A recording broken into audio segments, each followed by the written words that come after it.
This happened just this summer. My best friend Jonah and I are both in college and are outdoorsy kind of people. We'd go on hikes and sometimes go out camping when we had the chance as well. This year, when classes were out for the summer, we made plans to go camping by a lake that was a couple hours away from us. Now, it would be fair to say we weren't exactly experts at camping, but we also weren't entirely clueless either. We knew what we were doing at least, and didn't stay any longer than what we knew would be safe. We set out on the trail in the morning, prepared for 2 full nights out there. The hike took a bit longer than it was supposed to, but we got to the lake around midday.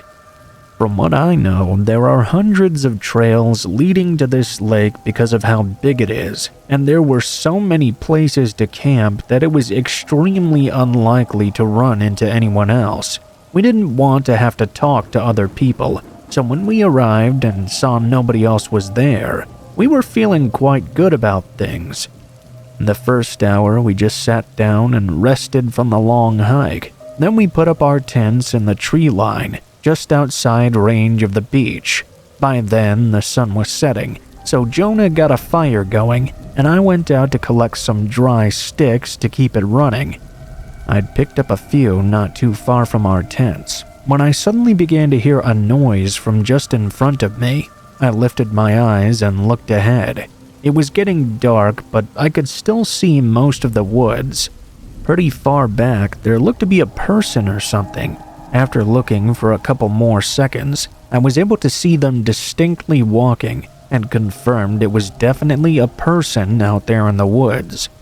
I quickly walked back to the campsite and told Jonah about it. We weren't exactly afraid or anything. It was just a little bit weird for someone to be out here wandering in the exact place we were. I think we also would have had a different feeling if they were just walking along the beach, but instead they were just wandering through the woods, not even on a trail.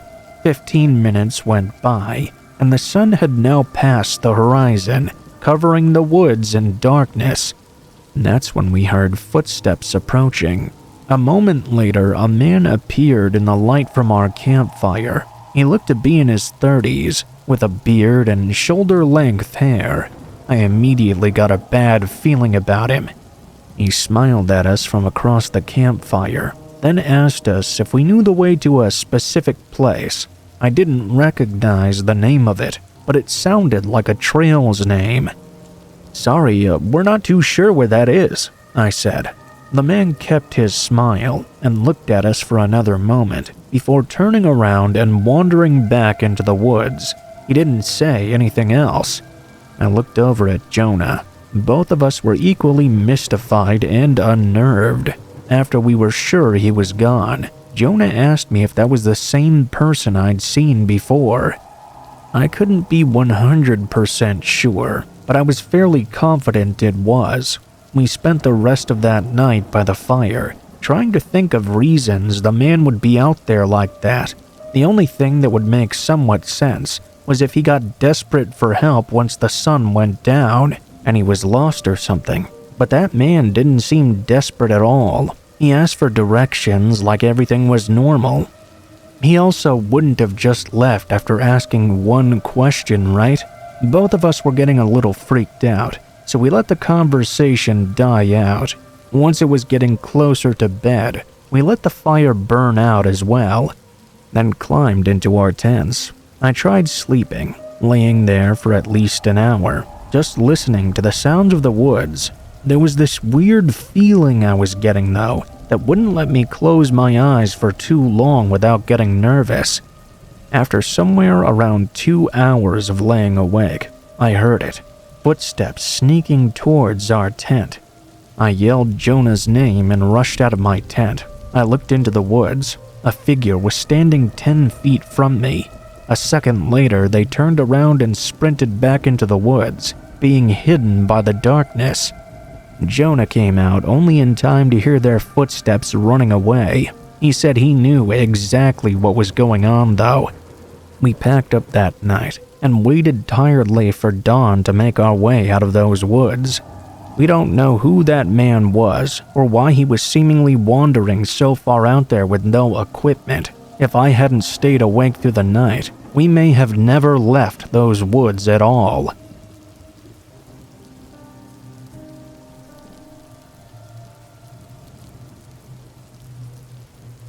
I just want to warn you now before I start this story. If you're easily triggered, perhaps consider skipping over this one.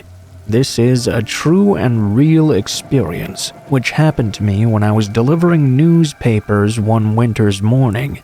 It was around 4 o'clock in the morning or so, and it was freezing out. I was on my usual paper route, delivering newspapers through the whole neighborhood. It was still shrouded in complete darkness, and the bitter winter winds were blowing strong. I was approaching an apartment block with my papers. I had to head around a dark corner of the building to continue. I was just turning it when I heard a voice. It sounded like people were talking. What the hell were people doing up at this hour, let alone chatting outside in this freezing cold? I squinted my eyes to get a better look as I drew closer. I saw there was a woman doubled over and crouching in the corridor before me. Instantly, I knew that something was wrong. As I got closer, I noticed that all this woman was wearing was her underwear. Why was she out here in the freezing midwinter morning alone with no clothes on? She was shivering profusely. I swiftly rode over to her and asked her what happened. Was she okay? Did she need any help? She wouldn't reply to me. She didn't even seem to have noticed I was there. I couldn't stand to see her like that. Before long, she would freeze. Her lips were already beginning to turn blue. I took my coat off and tried to put it around the woman. She pleaded with me not to give it to her and tried to push it off her. She muttered something about what if her husband saw her with a coat on, she would be in real trouble. In that moment, I knew I had to do something. I suspected this was some sort of cruel domestic violence going on here. I called the police immediately and waited with the woman for the cops to arrive. We were just outside her door apparently. She wouldn't say a word to me. I didn't know how long she had been out there, but it was truly a sad and haunting sight to see this woman all alone and freezing on this dark, cold morning. While we were waiting for the police to arrive, the front door burst open. Her husband came rushing out. Furious, he started shouting at her. She cowered back as he tried to throw a punch at her, not even minding that I was right there. Obviously, I had to intervene. Back then, I was about 20 years old. Luckily, at the time I was practicing martial arts, and I was strong enough to make the man think twice about assaulting any of us any further. At least until the police arrived a short while later. The woman broke down immediately and told the police this wasn't the first time he had forced her out into the freezing cold in just her undergarments. It seemed like this kind of thing happened to her all the time. That made me sick to my stomach. It was fortunate she'd even survived this time, let alone any others. I've always tried to see the best in people, but witnessing this incident just happening out of nowhere really rocked my confidence in human beings being decent. I mean, what kind of bastard do you have to be to throw your half-naked wife out into the cold to possibly die? Man, humans are terrifying.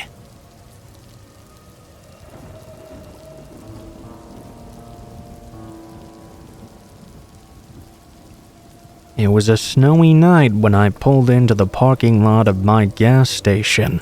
I worked the overnight 11 to 7 shift and had been at the job for several months before this.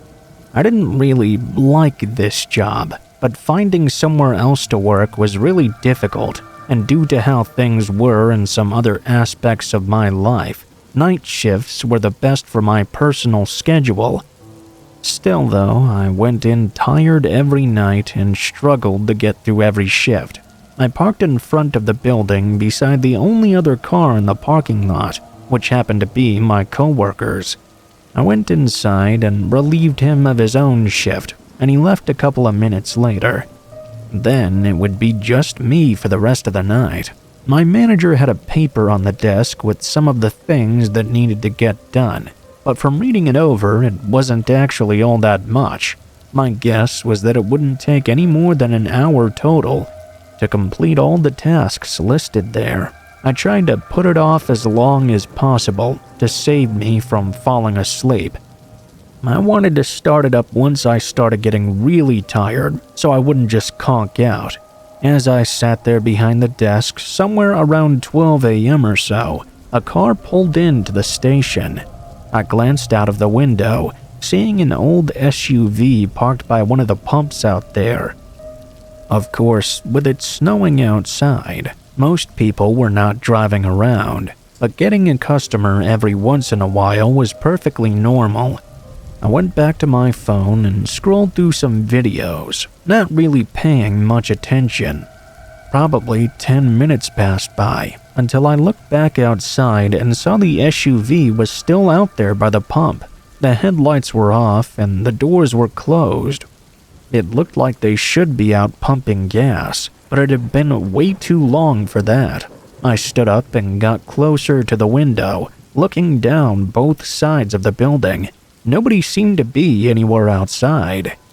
If they had just been in their car for the past 10 minutes with it shut off, they'd have to be freezing by now. It was snowy, windy, and cold. Honestly, I started to get a little bit nervous. I paid more attention for the next few minutes, waiting to see any movement for the windows or for someone to get back inside their car, but there was nothing. It was like the vehicle had just been abandoned right next to the pump. After some thought, I put on my jacket and went outside. Immediately, I knew I was right to worry. It was way too cold for anyone to be in there with the car off, or for anyone to even be outside for more than a few minutes. I rushed over to the car and looked around. I put my face close to the window and tried to look inside as well. "Hello? Is anyone in there? I'm just checking to see if you're okay." I called out, but from what I could see, there wasn't anyone inside. It wasn't exactly easy to see the interior though, so someone could have been in there. I was pretty sure there wasn't though. Now I was more confused than ever. I backed up and looked all around at the empty gas station parking lot. I started to walk back, now with my eyes not focused on the car. I was looking at the ground. I noticed footprints in the snow, going toward the building. Not really to the front of the building though, kind of off to the side somewhere. I looked back at the beginning of this trail. I saw it seemed to come from the car itself. At this point, I was freezing though, and didn't want to investigate any further. I went inside and turned on the small heater next to the counter, putting my hands up in front of it to warm them. I was only inside for 30 seconds to a minute before a loud thump resonated through the building. It sounded like it had come from somewhere behind me. I spun around, but I didn't see anything. I walked around the corner and to the back. On the floor, there were puddles of dirty water, like snow had been melting off someone's boots. I felt a chill run through me. I stepped closer to the back room and turned the corner to where the supply room was. Standing in the dark, hiding behind one of the shelves, I could see the outline of a figure. They were tall, with broad shoulders, and had a large scruffy beard. They were looking right at me. My heart stopped for a moment, but after the initial shock, my reaction was to walk back to the counter. I don't know why. Maybe I was just too shocked to react appropriately. After staring at the doorway to the supply room for who knows how long, with no signs of any movement, I quietly picked up the store phone and called the police. I whispered for help and endured the most unnerving 10 minutes of my life as I waited. During this time, I didn't hear or see anything from the supply room, which honestly added to my fear. For some reason, the man never emerged to confront me. When 2 cops finally pulled in, they came inside, and I quietly told them where the man was. They searched the room while I stayed by the front, but I was shocked when they came out with nobody else in tow. The man was gone. The watery shoe prints surrounded the back door, and outside there were fresh tracks in the snow, going straight away from the gas station into the completely empty dark field that led on for miles. Obviously, nobody could search that at night, but even when they did in the following days, they didn't find anything. I mean, the field was huge. He could have gone anywhere really, but it was so cold and windy that night, I was sure they would find a body or something. The SUV was taken in for hopefully more information. I don't know how or why, but for some reason they couldn't find any history of ownership. That left us with just what we know from that night. And we're still left with only that. Who the man was, what he was doing, it all remains unsolved. Where he is now is just as much of a question, really.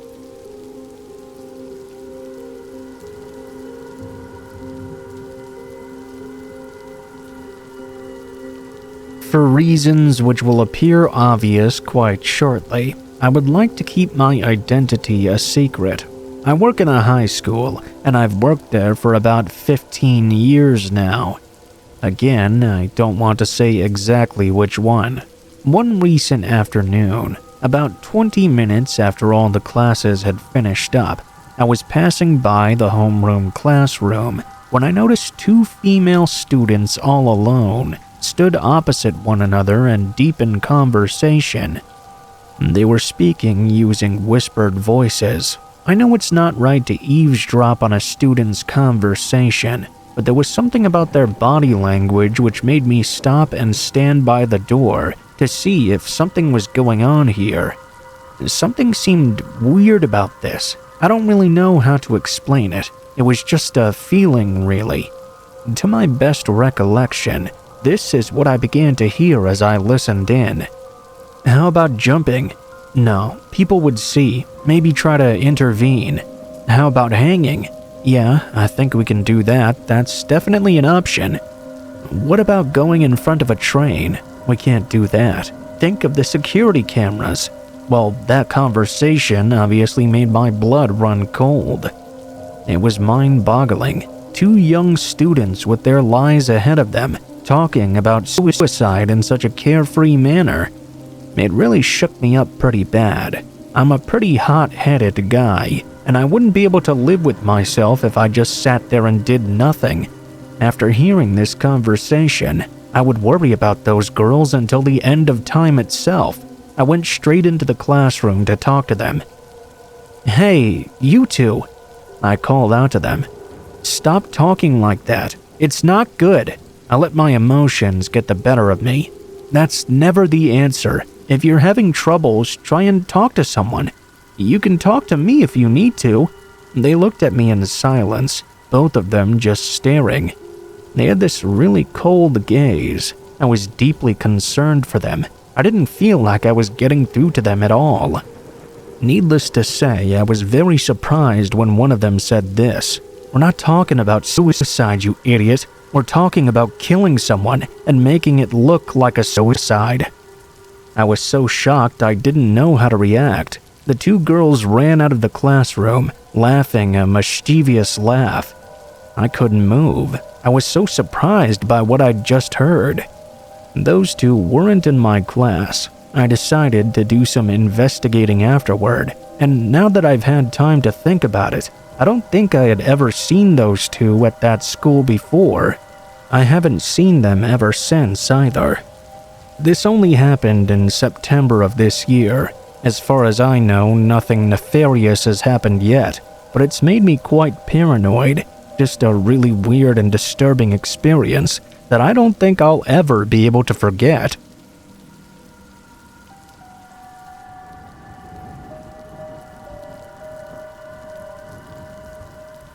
I live out by the Rocky Mountains in the Northwest. I don't go camping all that often anymore now that I'm older, but I'd say that I go out there maybe once a year or so. I'm more of a sitting in the backyard kind of person, but going out into the mountains was always worth the hassle whenever I did. This happened a couple of years ago now, when I'd gone out in the early weeks of fall. The trail I chose was only a 20-minute drive from me. I parked off the side of a small dirt parking lot, then grabbed my bags and started walking. It was a little bit colder than I was anticipating, but the trail was a really nice walk. When I got to the campsite, I set everything down and got my tent put up. It was a very small open area with nothing but trees surrounding it. There were no other tents or anything, so it looked like I was going to be the only one camping out here. The sun was still pretty high up, so after a quick break, I set out on a thin side path that went to an overlook of the mountains I saw online. I'd done some research before I left and found that it was only a 10-minute walk from the campsite, so I didn't bring much with me other than a water bottle and my basic backpack. When I got there, I sat down and enjoyed the view. I waited for about half an hour. It didn't look like anyone had been out here, which, seeing as it was starting to get colder out, I guess that made a lot of sense to me. Once I was ready, I got up and walked back to the campsite. When I walked up to the open area, though, something felt wrong.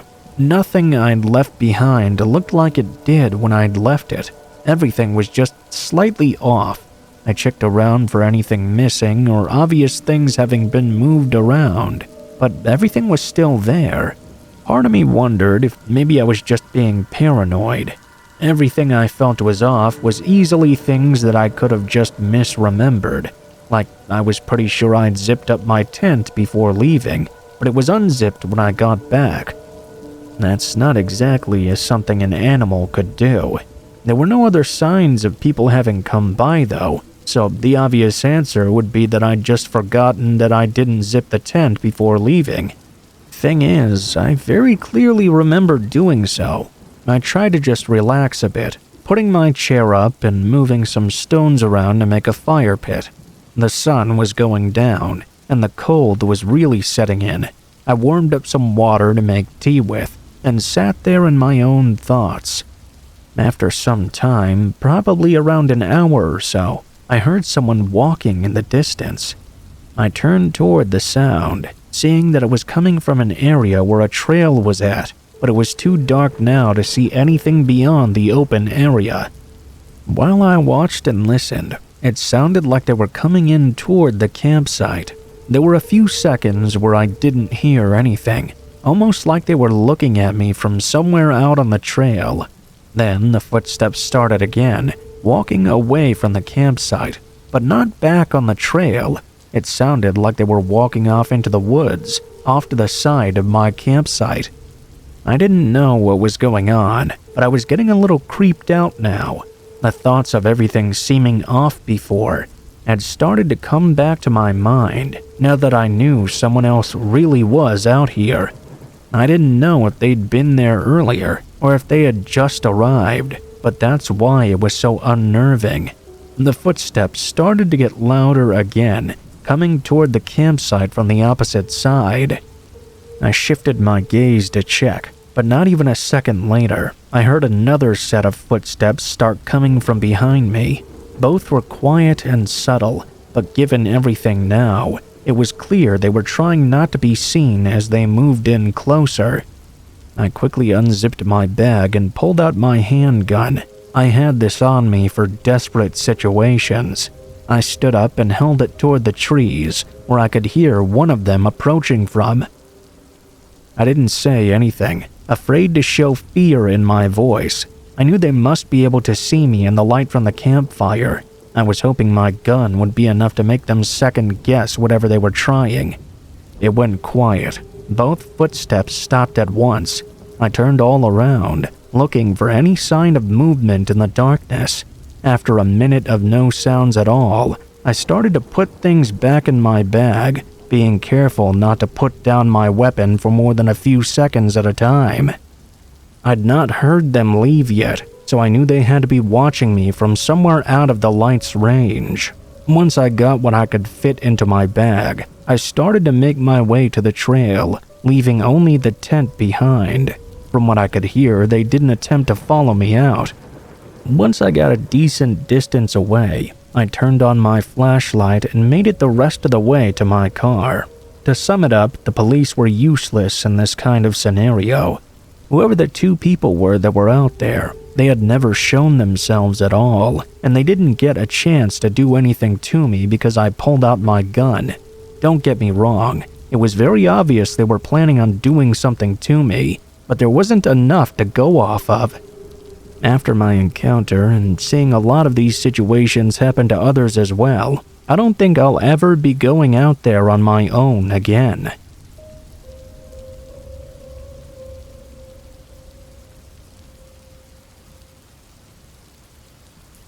This happened when a buddy and I were on our way to a ski resort. I was driving and my friend was co-pilot. He sat with a road atlas across his knees. This happened before sat-navs and smartphones.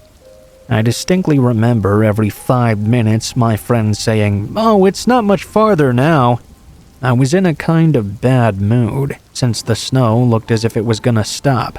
My friend had this idea that if the snow was easing up, we could take a shortcut through a kind of country lane. "This'll be a complete failure," I said to him. "Nah, man, we're so close. I got a good feeling about this shortcut. It's fine." I wondered if this trip was even going to be worth it or not. I thought about turning back, because if there was no fresh snow while skiing, it wouldn't be anywhere near as fun. I couldn't just pop a U-turn on the highway though, so at least if I tried this mountain road, I may get the chance to turn the car around if I needed to. I got onto that winding road and made sure I went slow and steady. The trees were dense and in full growth. The road was dark, basically just a mud track full of darkness. Upbeat music was playing on the radio, in complete contrast to the situation. The two of us weren't speaking at all. I wanted to get back on the main road, so I sped up a little. There was nothing but trees around here, no houses or anything. We were on this back road for about an hour when we finally saw some signs which showed that the highway was coming up soon. It was at this point my friend called out to me, "Hey, look, there's someone there." I could see the figure of a man standing by the side of the road. I slowed down to see what was going on here. The guy by the road was waving us over and had a big smile on his face. I guessed he looked about 30 years old. I pulled the car over and the man approached. He knocked on the passenger side window, so I rolled it down just a crack. "Thank you so much for stopping. My car just broke down. Do you think you could help me out maybe?" he said. I didn't see a car anywhere nearby, so I didn't say anything. My friend must have been thinking the same thing, because he didn't say a word either.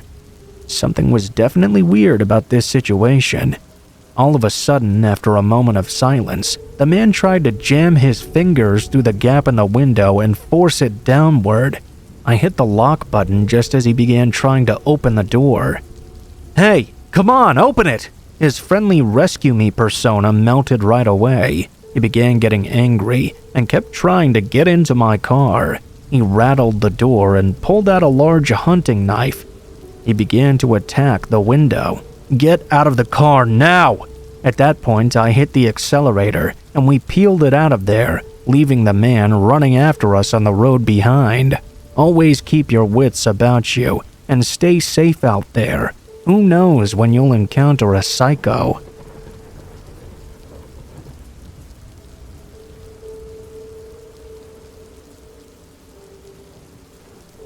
I worked at a restaurant with my older brother during our high school years. It was a really small restaurant in an outlet shopping center. We were both waiters there, but since the place was small, we often helped out all around, doing dishes, deliveries, whatever they needed really. After just a year of working there, my brother graduated high school and chose to go to college. He quit working there, but I stayed for a while. This happened a few months before I eventually left the job. It was Friday, so I was working a later shift than I usually did on other weekdays.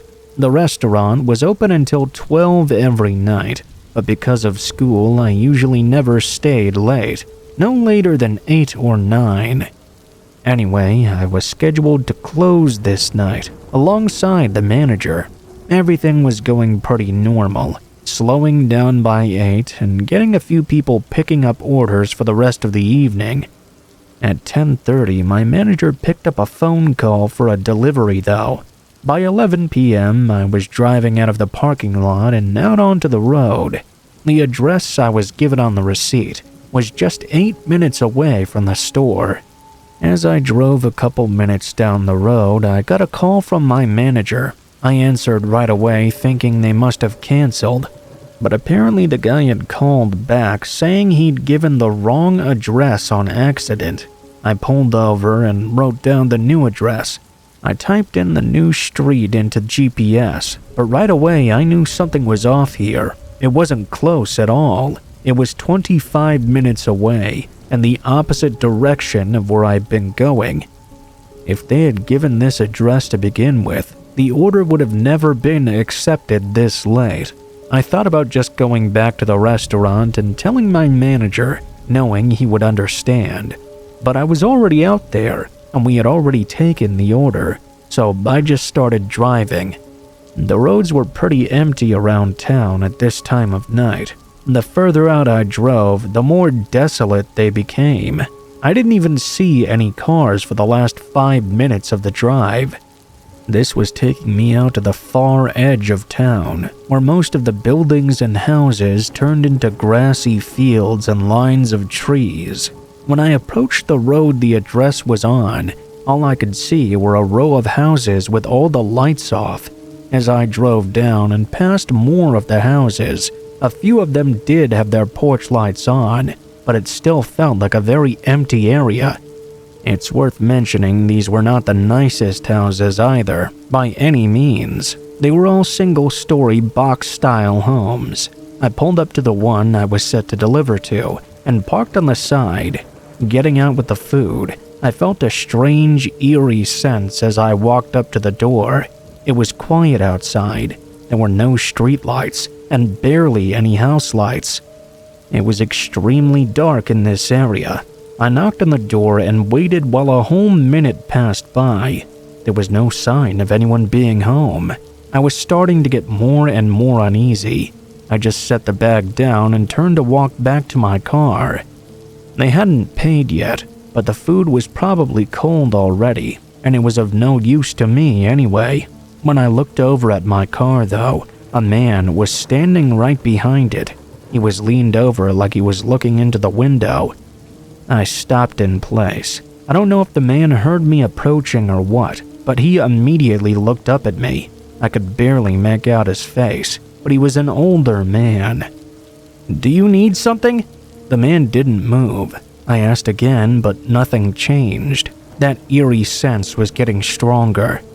I looked around, but I didn't see anything other than trees in the dark. The man took a few steps back, moving away from my car and standing maybe 5 feet from the door.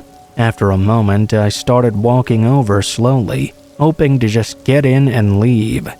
As I got right up to the door, the man continued to stare at me from just a few feet away. I cautiously opened the door and rushed inside, but before I could even turn it on, the guy started yelling. I looked over at him, seeing him now facing the woods and just screaming gibberish.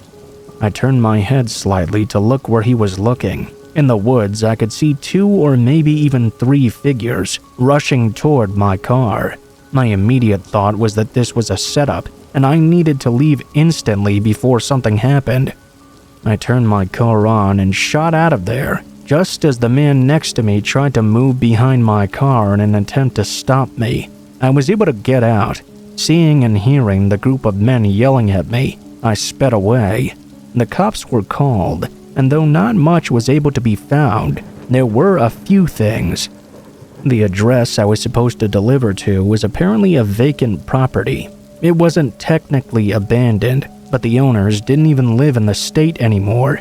It wasn't for sale either. It was just left as is, rotting away for the past decade. The caller that placed the order was unknown, but the initial address he gave seemed to have no significance.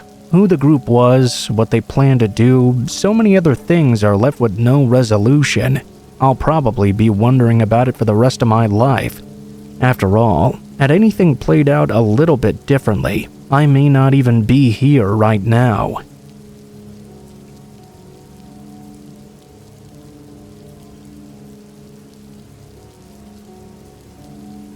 I remember when I was a child, I loved nothing more than to go out in the crisp white snow and play, to make footprints in the pure snow where no one else had before. It was bliss. This happened to my brother and I when we were kids. I remember on that day it had been snowing non-stop since the morning. My brother and I were itching to get outside and play in the snow. My mom said we couldn't go out there until the snow had stopped though. We were pretty sick of playing indoors at this point. 5 p.m. rolled around, and it began to get slightly dark outside. The snow had finally stopped though. Even though it was winter and it was past 5 p.m., it wasn't too dark out to see, so we pleaded with our mom to let us go out for just a little bit. She finally agreed, as long as it wasn't for more than an hour. We raced out to play in the snow.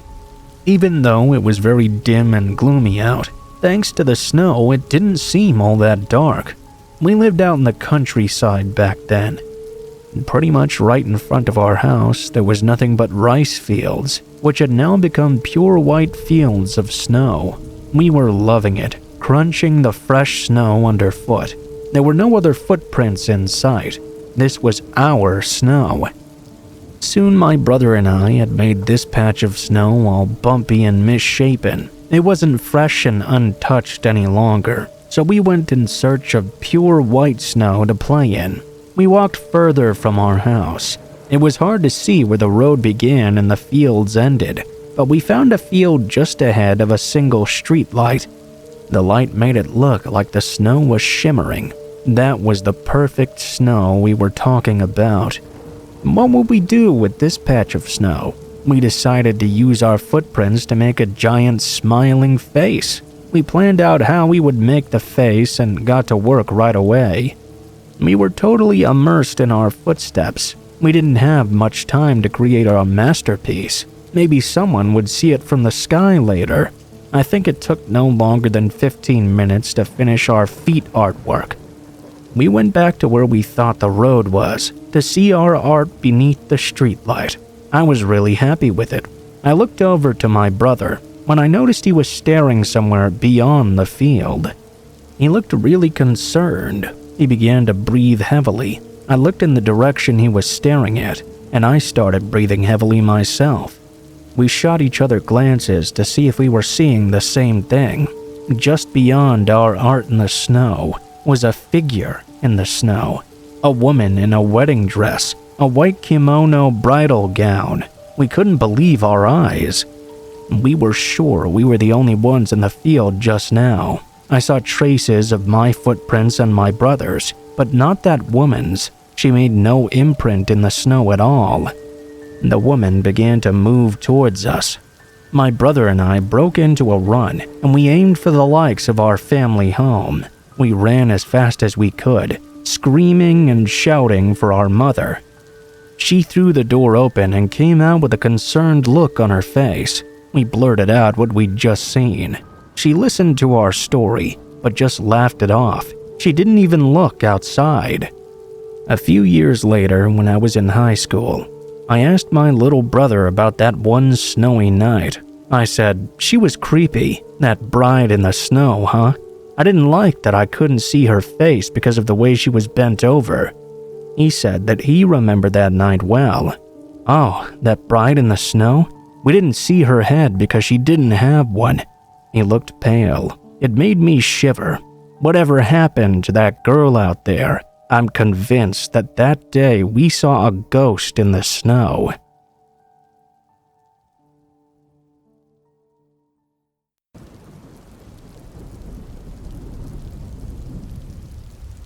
A few years back, I worked at a dollar store in my city.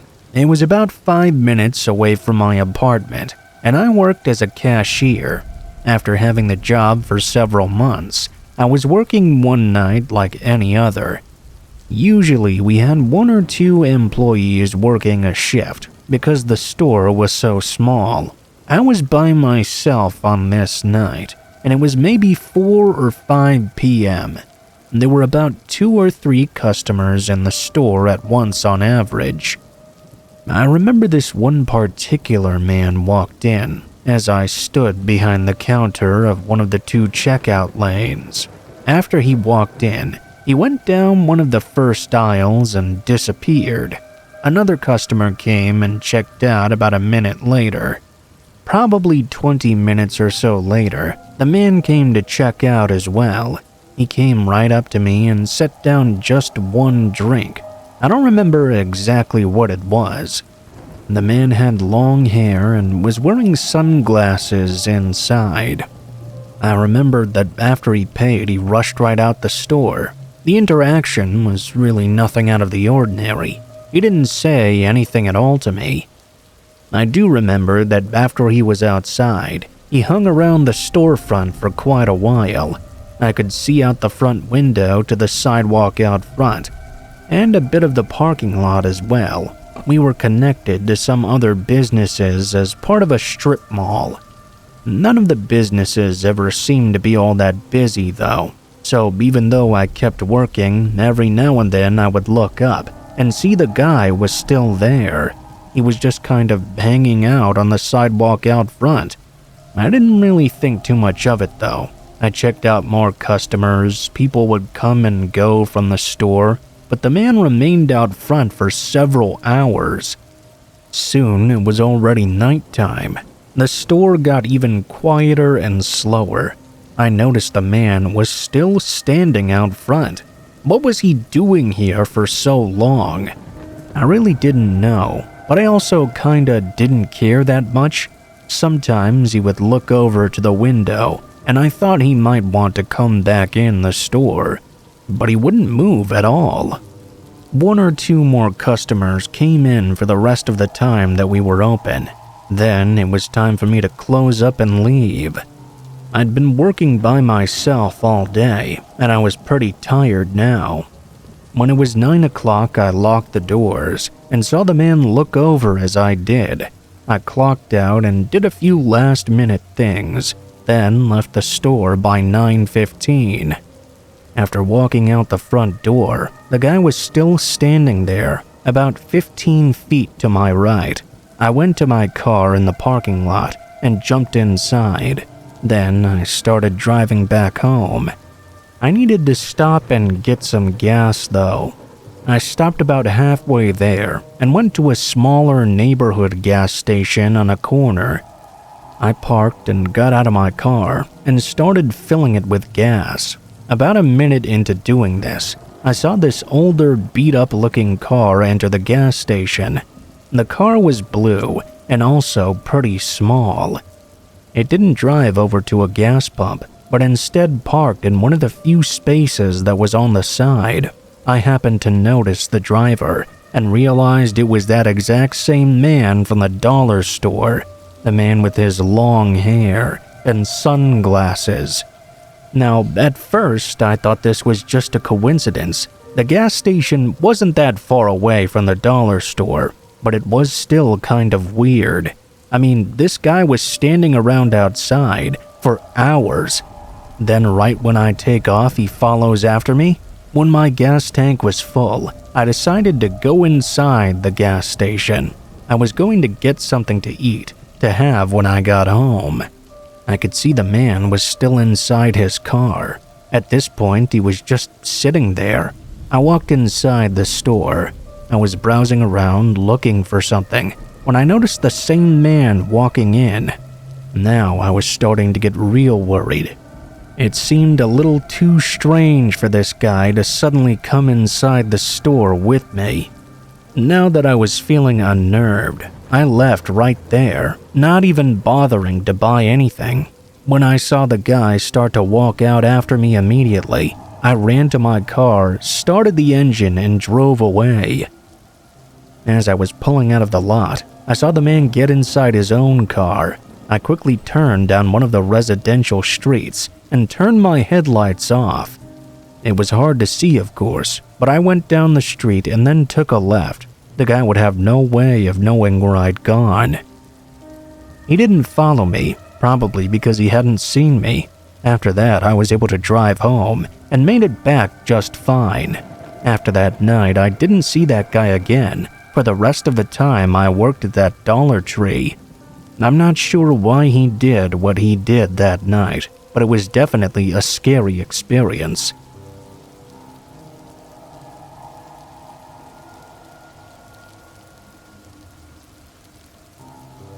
I use a lot of sites like Craigslist for the same reasons everyone else does. You can find expensive things for really discounted prices, or even cheap things for even cheaper than usual. I don't have a ton of money, and using these sites is sometimes essential. When it comes to getting things like furniture that are usually really expensive to buy anywhere else, it's especially useful. This happened when I was looking around for a dining room table. Ours was really old, and my whole family used it as a place to eat, and as a workspace of sorts. It had been through quite a lot over the years. I went around on Facebook Marketplace and OfferUp, but neither had anything good. Most of them were all still expensive, and even when I tried to bargain with a few of the sellers, none of them would budge even a single dollar. Then I decided to go to Craigslist. Around here, I think most people use other sites nowadays, but Craigslist still always had the cheapest deals. They were still somewhat rare to find. Almost as soon as I opened the site this time though and hit enter on the search bar, a really good listing showed up. It was a basic wooden dining table that didn't have much wear on it. The seller had posted it for only $100, compared to the $400 or $500 everyone else was listing things for. This was a real steal. I sent a message saying I'd love to check it out and would be willing to pay full price. The guy didn't reply immediately, so I took a break and hung out with my kids until around 7 or so. They went to their rooms to get ready for bed, and I went back to my laptop to check it real quick. I found a response from just a couple minutes ago. It was a very short few sentences. The guy said he was sorry, but the table was going to be thrown out tomorrow morning. If I really wanted it, I'd have to come by tonight, or any time before 5 a.m. It was weird that he was willing to sell it only during the night, and his reasoning didn't make all that much sense to me either. After some thought, I replied back saying I could pick it up right now. I didn't really want to go there late into the night or super early in the morning. It was only 7 o'clock now though, so I didn't see a big problem. The man quickly replied, agreeing, and sending the address over. It was only 10 minutes away from my place. I let my wife know what was going on and where I'd be. Then I headed out. From context clues, you probably already figured out I don't exactly live in a lavish area. So when I say the seller's house was really worn down, I mean worn down. It was small like the others in our area, but the yard was full of trash and random things. It was surrounded by a thin and barely hanging together chain-link fence. I parked on the side and opened the fence, walking through the yard and up to the door. It was already open, and I could hear some people talking inside. They seemed to be laughing. I peeked in and gave a light knock on the door. Right away, a man emerged from around the corner and invited me inside. He looked like he was in late college, somewhere in his mid-20s or so. As I stepped inside, I couldn't help but notice how disgusting the whole place was. There were beer cans laying around, stains in the carpet. It looked like a really poorly taken care of house. They'd probably hosted hundreds of college parties here. The man seemed very laid back, casually walking me down the hallway and into the kitchen, talking about how he didn't have room for the table anymore. When we got to the kitchen, there were two other men looking about the same age, standing against the wall. Next to them was the table. Somehow, it looked almost untouched. I didn't know how that was possible considering the rest of this place. I walked around it and checked to see if it was stable and whatnot. As I did, the house immediately went quiet. The two talking had stopped, and the man selling the table didn't speak either. I looked up, seeing them all staring at me. What's going on?" I asked, looking around at each of them. My eyes fell on one of the men closest to me, and I noticed his pupils were massive, something only being drugged up could achieve. In that moment, I knew this wasn't right. Not only was this getting strange, but I didn't want to buy something that had been in this kind of house. I think I'm gonna have to pass on it. Thank you," I said softly. I started walking toward the hallway, but one of them stepped out in front of me. He didn't say anything. He just blocked my way. Something about the way they were all looking and acting. I could tell that whatever this was a planned trap, and they likely never meant to sell a table at all. My face fell, and I felt fear, standing there surrounded by these strangers. One of them stepped over and whispered something in the other's ear. They moved aside, still not saying anything. I cautiously walked between them, hurrying out the door. A lot of things went through my head on the drive home. I knew they were planning on doing something bad to me, but what exactly that was and why they let me go, I'm not exactly so sure.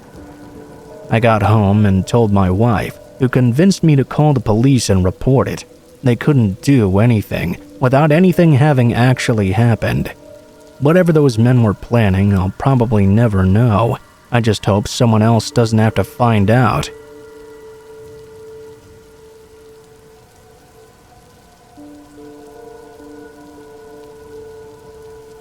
I used to be a janitor for a high school. It was a job that I only had for about a year.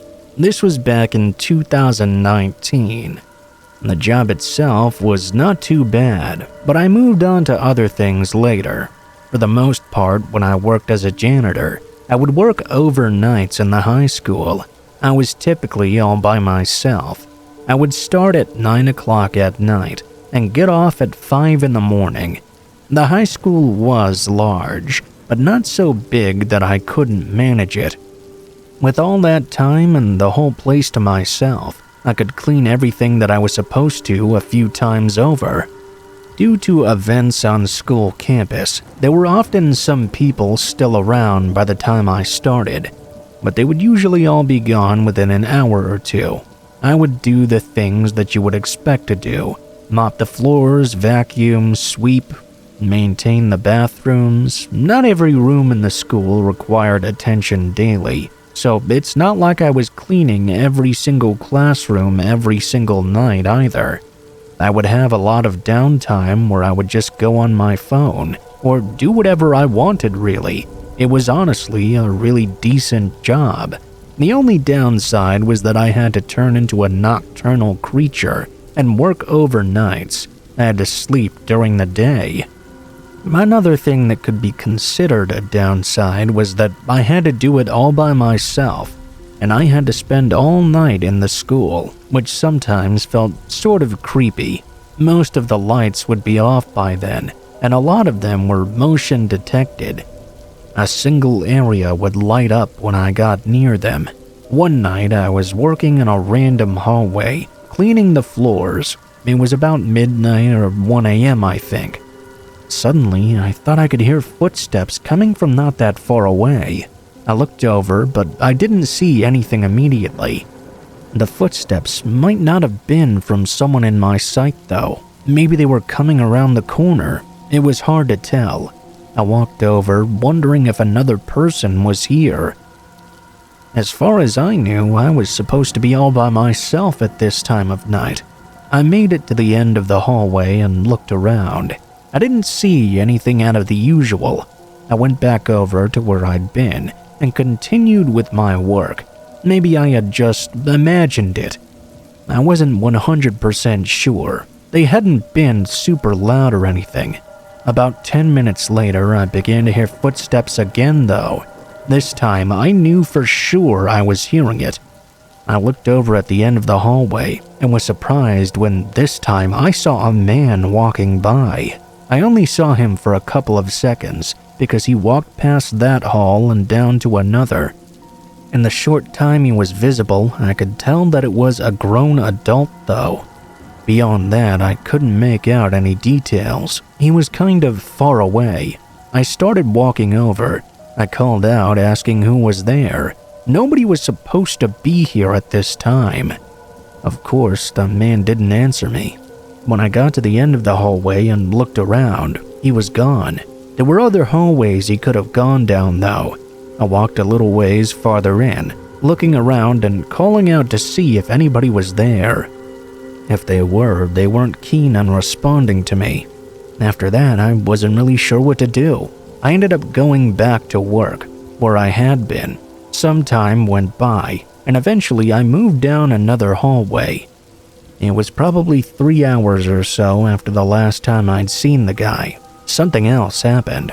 This time I was facing the end of the hallway, when out of nowhere I heard a noise from behind me. I couldn't really tell what it was. I turned around and saw a basketball rolling in my direction. It went past me and hit a locker. When I looked up to where it had been rolled in from, I didn't see anybody. I suspected that whoever was in the building stood at the end of the hallway I was in and rolled the ball toward me, then moved out of sight.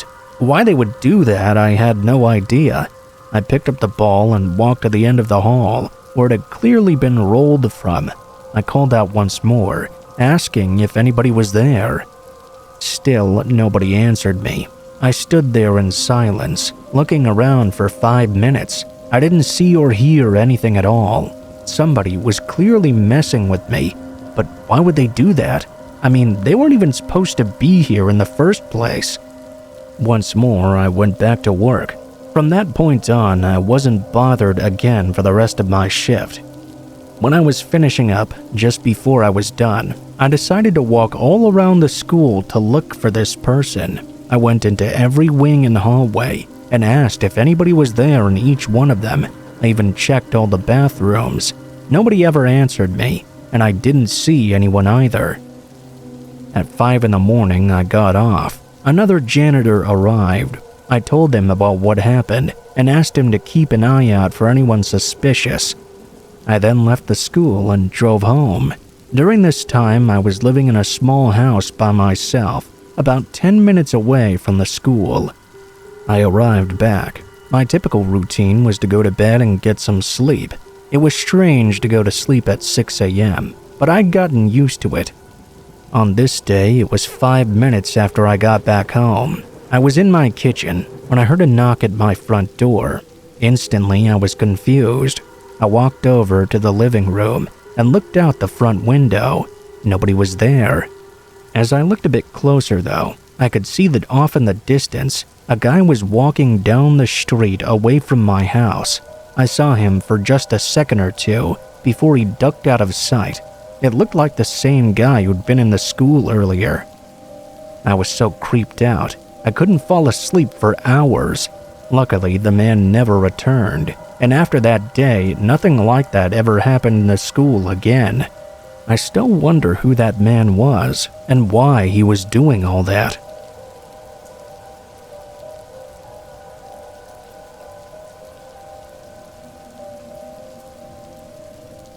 I was working late one night in my office, trying to finish writing a report that was due in a few days. I had some tea to help keep me energized and was trying to get it all done as fast as possible. Staying up late was a regular thing I had to do for work, and it's always been difficult for me to maintain focus once I start getting tired. Anyway, as I worked away at my office, at some time in the night, there was a knock at the front door. I got up and looked down the hallway. I didn't know why anyone would be at my door at this time. I walked over to the other end of the house and looked out the peephole. As far as I could see, nobody was outside on my porch. I took a step back and thought maybe it may have not actually been the front door. I was so focused on work and was on the opposite side of the house as well. When I heard the light knocking sound, I assumed it was someone at the door. I didn't know what else it could have been though. I went back to my office and started working again. Maybe I should have been a little more worried about what the knock was, but I was so tired, I just wanted to get my work done. It wasn't even on my mind anymore after a few minutes. I stayed on the computer typing away for the better part of an hour. Nothing else seemed to be happening as far as the knocking went, but I was getting exponentially more tired by the minute. My workflow was really slowing down, and my eyes were getting real heavy. Just when I was about to call it a night though, I reached over for my tea, when right in the window across the room, I saw a pair of eyes staring back at me. All I could tell in the moment was that it was clearly a man. He ran away from the window after he noticed I'd seen him. My heart was pounding in my chest. I sat there with my eyes locked on that window. It was so unexpected, I was almost caught in a daze. After a moment, I stood up and ran over to cover it. I didn't know who that was or why he was looking into my house, but it being almost midnight made it all the more terrifying. I left my office and went to the front of the house, looking out the peephole again to see if they'd gone to my front yard. I couldn't see him anywhere. I then went to a window on the back of the house and looked around again. Again, there was no one out there. My adrenaline was pumping, and I was not tired at all anymore. Now, the silence of the house was starting to freak me out. Had the man really left, or was he still outside? I went back to my office, grabbed my phone, and then started making my way back to the front door. My plan was to call the cops while keeping my eyes on the doors and windows. As I got to the end of the hallway, though, I was met by a large figure standing in the back of the living room. He was tall and wearing thick clothes to conceal his identity. His eyes were not the same as the ones I'd seen in the window. This was someone else entirely. The man didn't hesitate to charge across the room at me. I turned and ran for my office, locking the door behind me. I pressed my body against it, preparing for them to try breaking it down. As they approached the door, though, they slowed to a stop and just stood right outside it. I could hear them breathing, then starting to walk back and forth like they were pacing in the hallway. Then I heard it again, a light knocking sound on the other side of the house.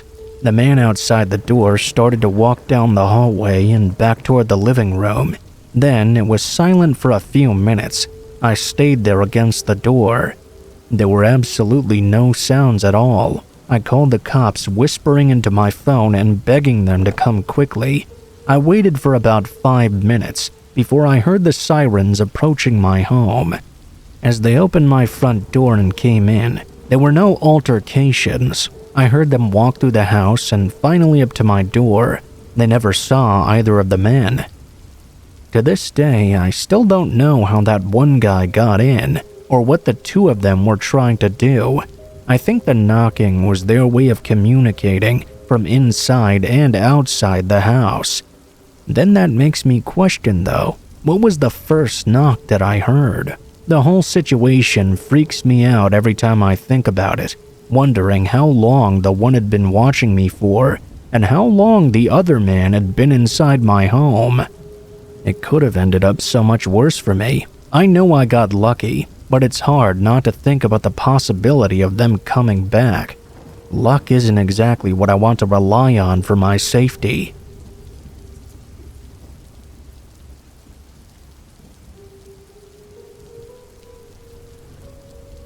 This happened when I was a pizza delivery driver for Domino's. I worked there for about 6 months when I was in college.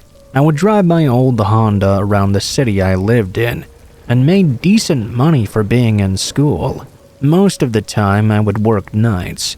We would sometimes get really busy, so I had a lot of deliveries to make. This story takes place one Friday night. I was working until 2 a.m. After midnight, things tended to quiet down a bit. I got a delivery to make probably a little after 1. I got the address and went out to my car. I put in the directions and saw it was only 9 minutes away. I remember that when I first arrived, the neighborhood was pretty dark. There were not many lights around, and it seemed like there were few houses. They went down the street. On the other side was a random parking lot, then some grass and woods. I parked on the side of the road and walked up to the building. It was about 2 or 3 stories high and looked pretty old. When I arrived at the front door, I realized the house I was supposed to deliver to was upstairs. This appeared to be some sort of apartment building. I opened the door and walked in. Immediately to the left was a door leading to one unit. Then there was a staircase straight ahead. I saw the unit I was supposed to deliver to was 209. That was somewhere upstairs. I walked up the narrow and long staircase to the top. When I got there, there was literally just one door to my left, then another in front of me. 209 was the one in front of me. The person who ordered the pizza had not paid yet, so I would need to get the money directly from them.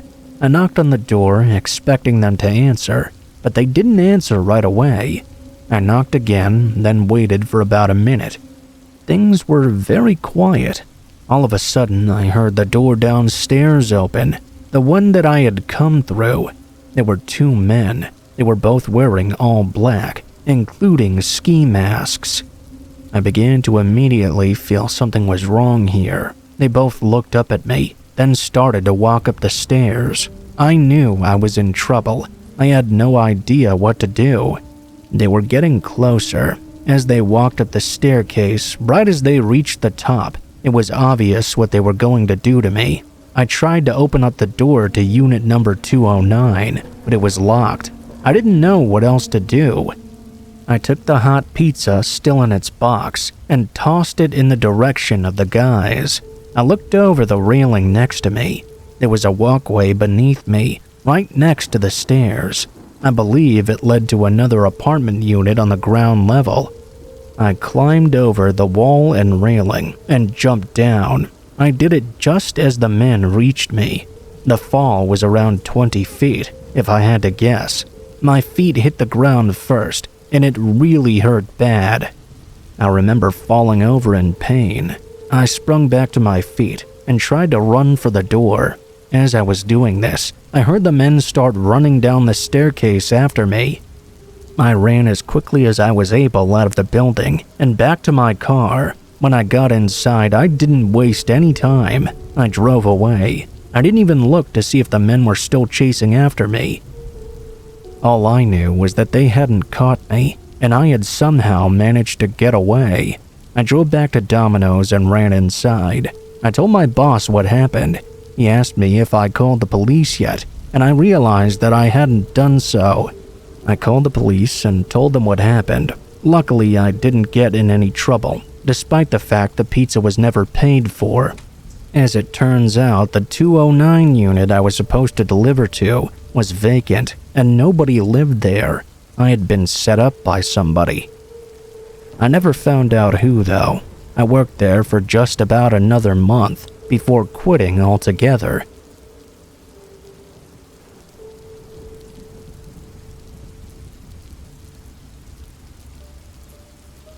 I remember I was snorkeling for the first time in the Cayman Islands. I was around 7 years old. I had seen a shark nearby, which didn't scare me too badly at first. My parents got out first, and I stayed close to the pier we were snorkeling from. The water was about 15 feet deep, and to get out you had to climb up these wooden steps with all sorts of gross stuff caked onto them. I was just snorkeling, having a grand old time, when out of nowhere, this guy just started throwing bread in the water near me, like throwing it right at me. He appeared to be trying to get the fish to bite me, and eventually bite me they did. I started bleeding a whole bunch. I began to freak out. I thought the shark was going to come eat me after smelling my blood in the water. I frantically tried to get out. I kept slipping on the stairs and falling back in the water. I did make it out just fine in the end, other than the bites and bleeding, but the entire time I was in fear of that shark coming behind me and trying to bite me. Needless to say, my mom was extremely pissed off.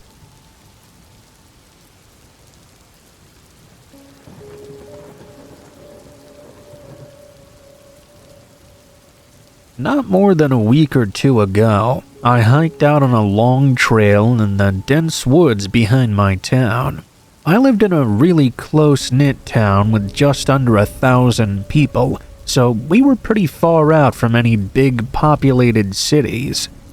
The woods on the outskirts were very flat, no mountains or hills of any sort, but there were a few ponds and some small rivers running through the middle.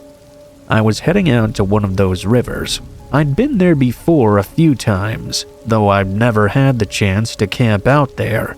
That was until this day. As I could recall from the previous times, I knew it was about a 3-hour walk almost perfectly north. As I walked between the trees, it was very quiet, aside from the birds and other animals rustling the leaves around me. There were no other people or hikers at all, and I didn't plan on seeing anyone either. This was not even a trail, it was just open woodland. As I was about 45 minutes out from the river, though, I suddenly stumbled into someone. We were both walking toward each other, and it seemed like neither of us had noticed each other until we were just a few feet away, separated by only a few trees.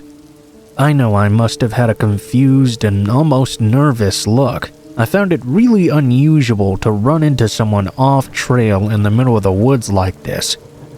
The man had just about the same look.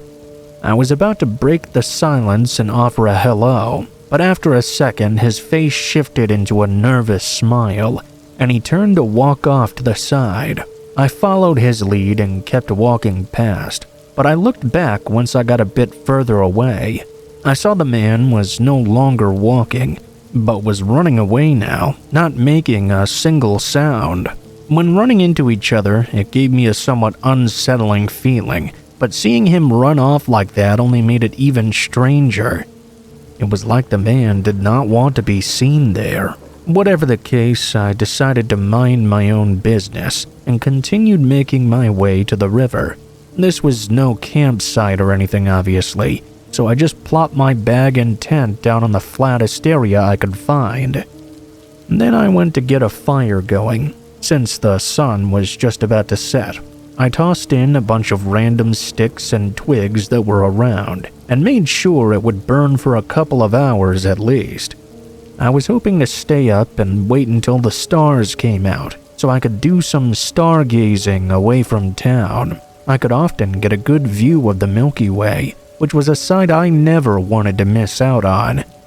Hours passed by while I was sitting and waiting, until a very distinct sound came to the quiet woods behind me. Footsteps, slow and careful ones. I turned and looked, not making out much in the darkness as I gazed around. The footsteps did stop though, telling me that while I may not see them, they could clearly see me. I reached down for my bag and picked up my heavy-duty flashlight, shining it out into the trees. I could see decently far now, but as I moved it back and forth, I didn't see anyone out there. I felt my heart rate increasing a bit as the unsettling feeling came over me again. "Anyone out there?"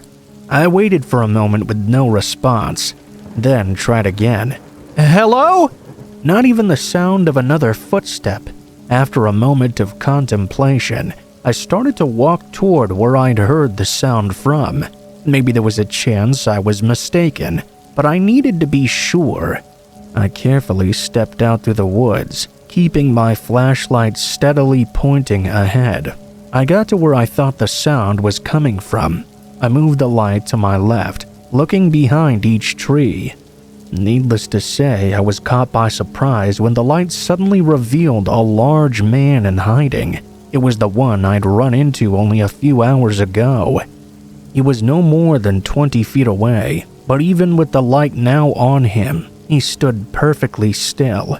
In an act of quick thinking, I tried not to react and continued to move my flashlight across the woods, hoping he might think I didn't see him somehow. I then began walking back to the tent, trying to act as unbothered as possible. I picked up my bag and looked around once more before quickly leaving my tent and campfire behind.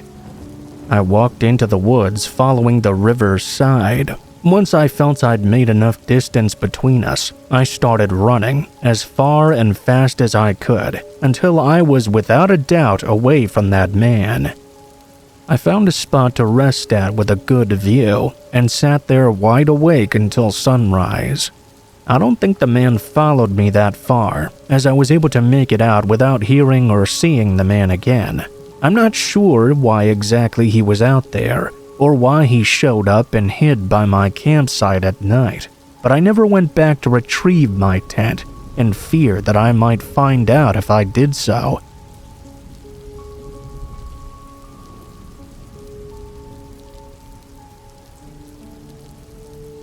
I had taken my RV out to a forest a couple miles from my house. I live in a rural area with a lot of surrounding forests, so camping is a pretty common thing around here. The place I had driven out to was not all that well known though, being a camping spot only big enough to fit a few RVs. I liked it though because rarely would anyone else be there, and the path to drive down was wide enough to easily fit my RV. When I got there, the grassy field I parked in was completely empty. I really didn't have any plans whatsoever, so I just kinda stayed in for a bit before jumping out and setting up the exterior with the overhanging tent. I got my chair set up and started gathering some wood to make a campfire with. It was well before nighttime, but I wanted to be prepared before it started getting dark out. I went out into the woods behind the RV, far enough to where I couldn't really see the camping site anymore. A lot of the wood out here was still wet from a rainfall that we'd had a couple of nights ago. It took a long while to find some nice dry pieces to use. Luckily, I had decided to start early. I had been out probably 20 minutes or so. When I got back to the RV, there was a man setting up a tent nearby. He nodded at me as I came back to the campsite, and I nodded back just as a way to acknowledge each other. There didn't appear to be anything particularly strange about him. I didn't really think anything of it, aside from being a little bit upset that I'd have to share the area with someone else now. After tossing the sticks on the ground, I went back into my RV for some privacy. I grabbed a beer and sat inside with the sunroof open. I'm not too sure how long I was in there for, maybe 30 or so minutes. I got up and checked out the window. The man appeared to have finished setting up his belongings. Now that it was all put out together though, I realized how rugged it really was. It had tons of holes and gashes in it, with flaps hanging off and blowing in the wind. It looked like a really old tent that had been left out for years without ever being taken care of. It wasn't even in good enough condition to be any better than sleeping in the open air. I looked around and didn't appear to see the man inside the tent through the holes. I also looked at the nearby area, but he was nowhere else in the camping grounds either. I simply left the RV and started making my campfire. I continued to look at this awful tent he'd put up. I wondered why he was using that. How odd it was that he thought it was good enough to use. As the sun set, I got the fire burning and sat beside it, still unsure where the man had gone off to. He had not returned all the while.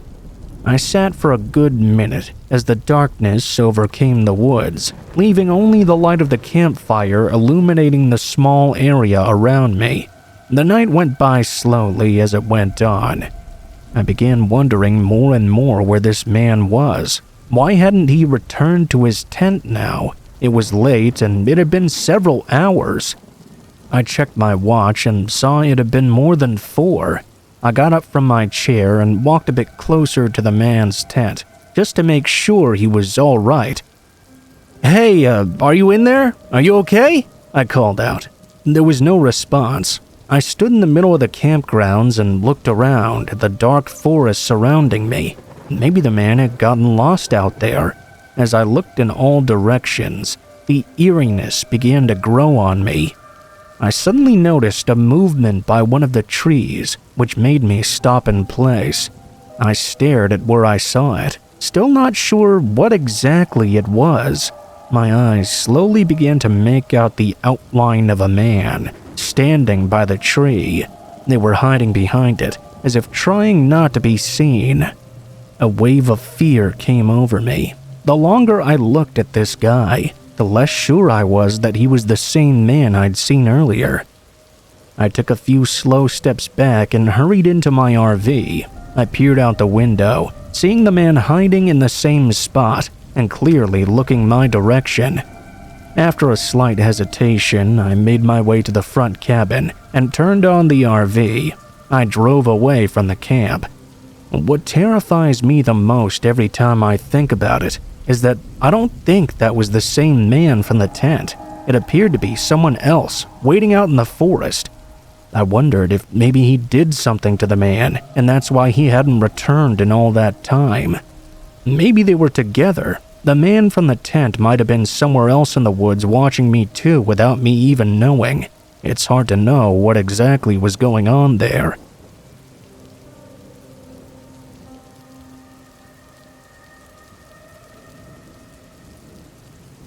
This happened about a year ago when I was delivering for DoorDash.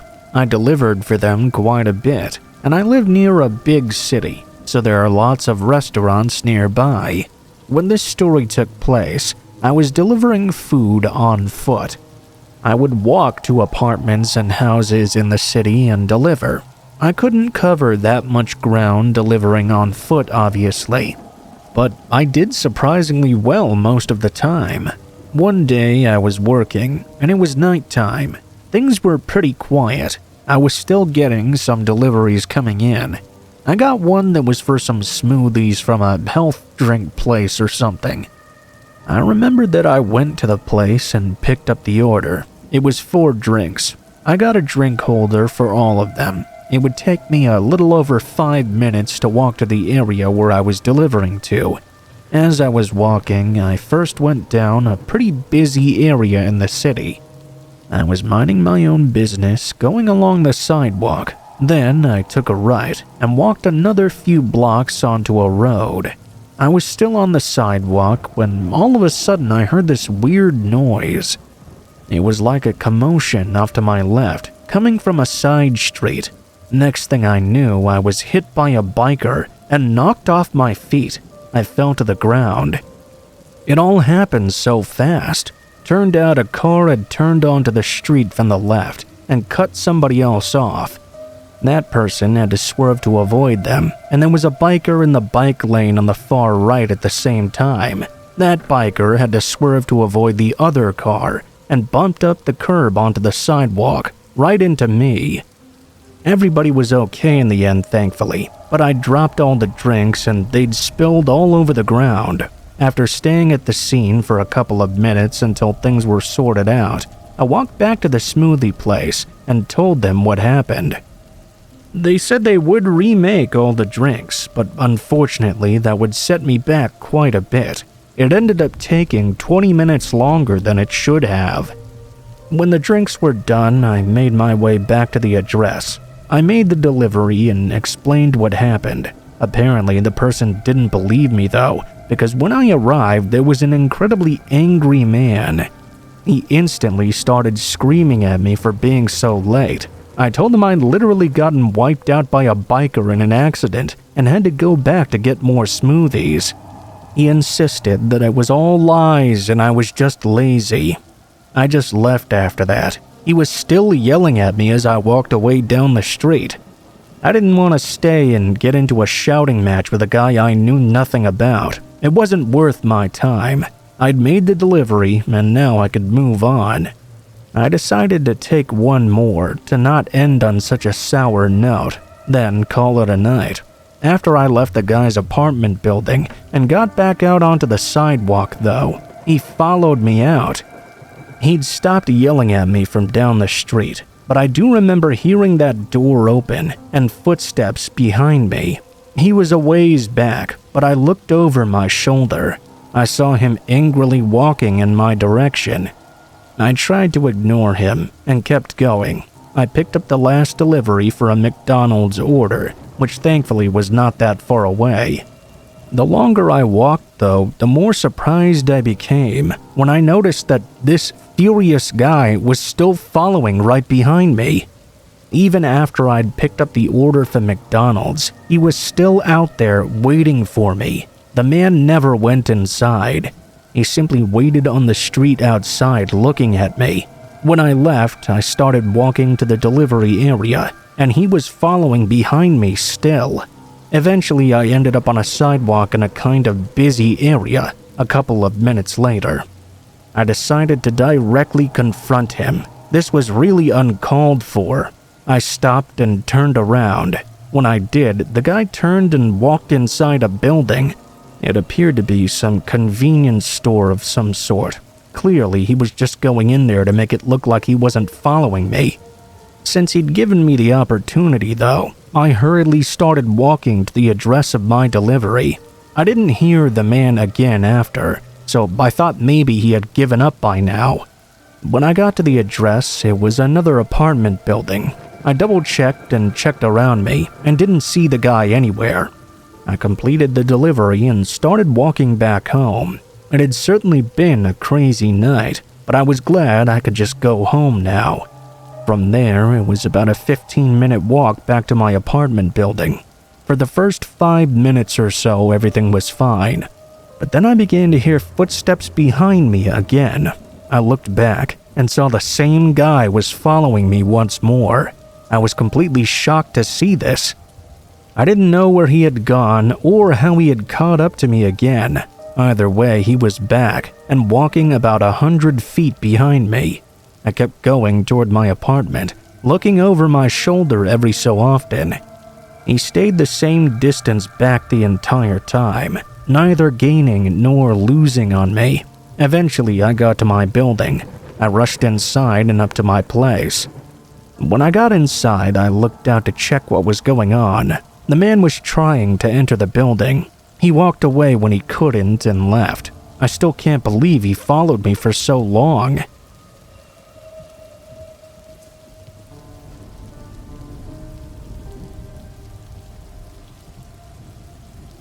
This only happened a few months ago. I recently moved into a very small one-story house that was close by to my place of work. I used to have to drive almost an hour every day, so this move was really nice. The only thing wrong was that I'd never really been anywhere in the area outside of where I worked. So it was really like moving to a completely different place where I didn't know anything. Anyway, this night I got off at 6 o'clock and drove straight home. I had to work again the next day, so I wasn't planning on doing too much. Probably just chill and eat for a bit, then climb into bed. I pulled into my garage and went inside, warming up some leftover pizza in the oven. While I was heating it up though, there was a ringing at my doorbell. It actually made me jump in surprise. I hadn't even heard the doorbell before. No one had come to visit me. I had no idea who would be here this time either. I walked down to the front door and saw a woman outside. She looked to be maybe 50 years old, with long gray hair. I opened the door. "Hi, how can I help you?" She gave me a wide smile and said she'd noticed I'd moved in recently. We talked for a minute as she asked about where I came from and if I had a wife or kids, all that sort of random small talk. After a few moments, she said goodnight and walked off. I never even had the chance to ask her who she was. I assumed she was just some old lady that lived down the block or something. Something about her felt off, though. I don't know how else to describe it, really. I wasn't sure if there was actually something wrong or if it was just because she'd randomly shown up like that. I went back to the kitchen and got my pizza, then sat down on the couch and started looking for some good videos on YouTube to watch. I picked some random commentary video to run as background noise while I ate and sort of relaxed. 10 minutes passed by when I noticed a strange noise coming from outside. I paused the TV and listened in closer. I realized it was an idling car engine, but it was particularly loud. I got up and looked out the front window. There was a car I'd never seen before, parked in front of my house. It was clearly running, but all the lights were off. I looked down both sides of the road, seeing the whole street was empty, with tons of other places to park, yet they had chosen right in front of my home. I watched the car for a couple of minutes, but with no further changes, I went back to the couch. A whole half hour went by with the car's engine still being audible right outside my front door. Just as suddenly as it had arrived, it shut off. I paused the TV again and listened in, not hearing anything else. After a minute of silence, I got up and walked over to the window. I looked out and saw the car exactly how it was before, except obviously it wasn't running anymore. Nobody else was outside. It was just this one car. I shut the blinds to make sure nobody was watching me. For some reason, I was getting a really bad feeling. I went back to the couch and started to clean up. I heard a quiet thump sounding from the other side of my home. I was already feeling a little on edge. I walked over to the hallway and looked down toward the kitchen. For a split second, I swore I saw the shadow of someone walking away from the back door, as if they'd just noticed me and were trying to hide quickly and quietly. I ran around the house and looked out the front. When I looked out the window, I saw a man jumping into the parked car. It drove away immediately. The first thing I did was go to the back door and open it, trying to figure out why he was out there. It only took me a few seconds to notice that the handle on the outside was really loose, like they'd been trying to take it off. Even just by pulling the flimsy handle just a bit to the side, I could see the inner workings of the lock in the door. He was about to unlock it. He was only moments away from getting inside my house. I can't say for certain if the old lady from before had anything to do with it. I know it sounds strange that she even would, but I thought about all the questions she had been asking me. I realized that they all had to do with whether anyone else lived in the home with me. Maybe she was getting information to know if I was a good target for whatever they had planned. It's been a few months since then, and I haven't seen her or the man around the neighborhood again.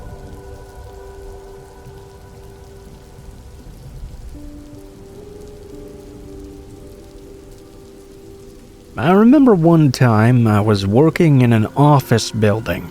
It was a pretty standard building with several floors, cubicles, and all that stuff. The building was supposed to be empty overnights as far as I knew. I was supposed to be the only one working on the first floor. I was supposed to clean up the office area and vacuum the large amount of carpet they had, as well as cleaning other various things. This story takes place probably my second week of working this job. To that point, it had been very easy. I was all by myself each night, and things were going pretty smoothly. Most nights, I got my work done with plenty of time to spare. One random night, though, it was around 2 a.m. I was changing one of the trash cans when out of nowhere, I heard the sound of glass shattering. I had no idea what was going on for a few seconds. It was just so sudden and unexpected that my brain was trying to make sense of it. Soon, though, I realized the obvious. Somebody must have just broken in. That's when I realized that I might be in danger. The glass breaking sound came from a ways away. There were a lot of cubicles and dividers and various obstacles in between us, so whoever had broken in was out of my sight currently. I wasn't sure what to do. I got on the ground and crawled to a cubicle. I went inside and was as quiet as I could be.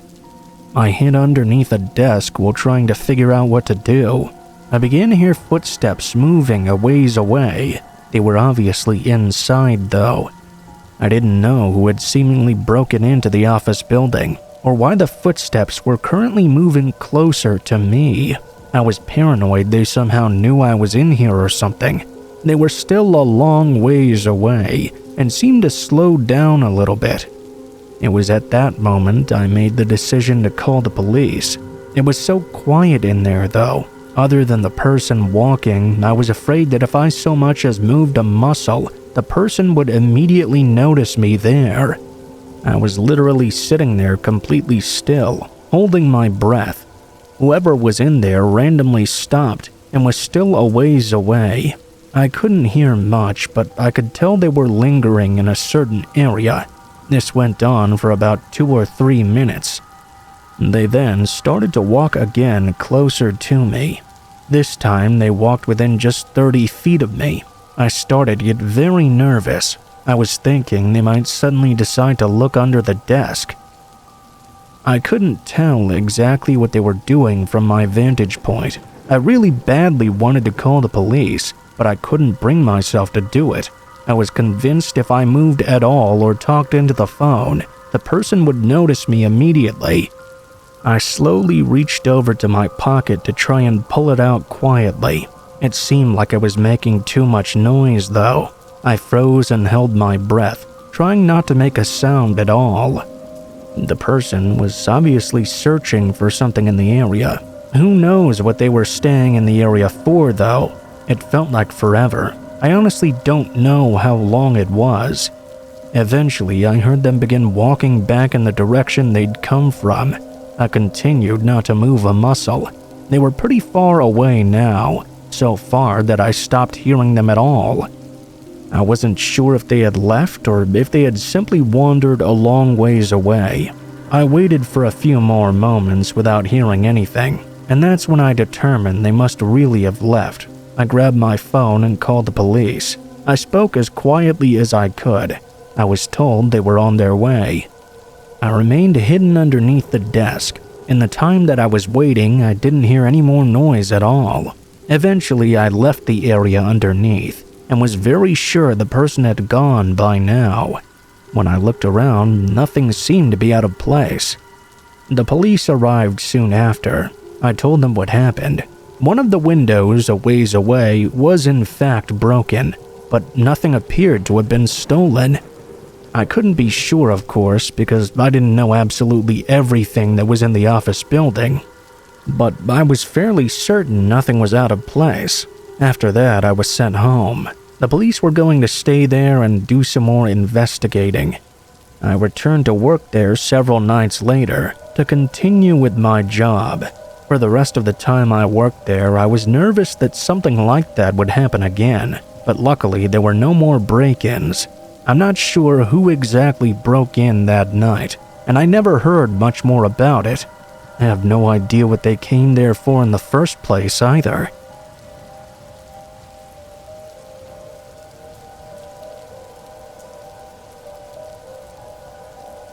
I was selling some of my shoes on Craigslist a year ago, just to pocket some extra cash.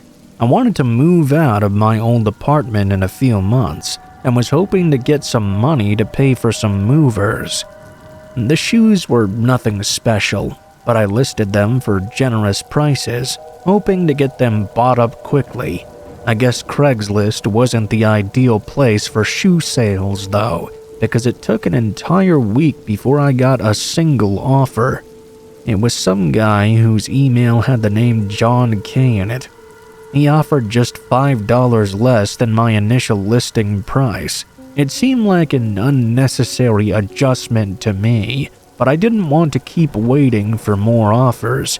I wrote him back saying I was okay with that, and we set up to meet the following day. It was to occur at 5 o'clock in the parking lot of a public gas station, right in the middle of town. The next day, I sent a text, and he confirmed he was on his way. I left as well, and got to the gas station right at 5 o'clock. They didn't seem to be there yet, but there was a lot of traffic on the road, so I figured maybe he was running a bit behind. I sat in my car patiently, and over the course of 30 minutes, the road cleared up. The sun started going down, and John finally pulled in. He drove a small sedan with none of the headlights working at all. It resembled something from a scrapyard more than a car you'd drive around. He parked right next to me and got out. He looked like he was in his 30s or so, and was a pretty large guy. He was wearing ripped-up clothes and had this long, unkempt hair. He didn't say much at all. I brought out the shoes and let him look at them. As he held them, he didn't say anything. He kept looking back at the gas station. I didn't know what he was looking at, but after he checked over his shoulder multiple times, I glanced over as well. The gas station was empty, aside from one guy putting gas in his car. Otherwise, I didn't know what he could possibly be looking at. John was really taking his time, pointlessly looking over everything multiple times, as if these were some rare collector's shoes he was going to drop hundreds on. These were just some regular-ass sneakers, nothing fancy or rare at all. John looked over his shoulder one more time, just as the car by the pump started to drive away. All of a sudden, his whole demeanor changed, and he stopped looking at the shoes at all. He stared me down. "What else do you have?" I looked at him confused. "Those are the only shoes I brought with me. I didn't know you were interested in others." His eyes went cold as he stepped past me and put his hand on my car door, trying to open it. Obviously, it was locked. John immediately looked at me and told me to unlock it. His voice was deep and strict, like it was a threat. I kind of just stared at him and tried to wrap my head around this, thinking what the best course of action would be. In the moment, there's really just no time to think through all the options, though.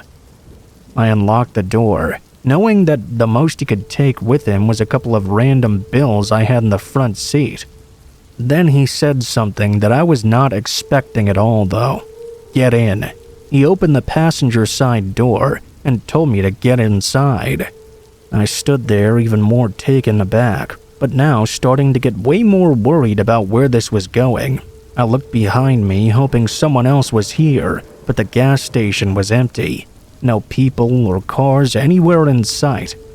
John grabbed me by the arm and pulled me over to the door, taking my keys from me. He aggressively shoved me into the car and threw a few punches, landing on the right side of my face. I immediately tried to get up, but John slammed the door against my head, making my vision go blurry. Everything was sort of fading in and out. I heard him start walking around the car, as if he was going to the driver's side. Then he suddenly turned around and sprinted back to his truck. I was still out of it and barely remember anything else. I guess someone had pulled in at the perfect time and confronted John, scaring him away. If they hadn't helped me, and John was able to get in and drive away, I don't know what would have happened. Assuming his car was either stolen or untraceable to his name, then stealing my car and abducting me would have left no trace of our interaction, giving him days, if not weeks, to do whatever he planned before anyone would even come looking for me.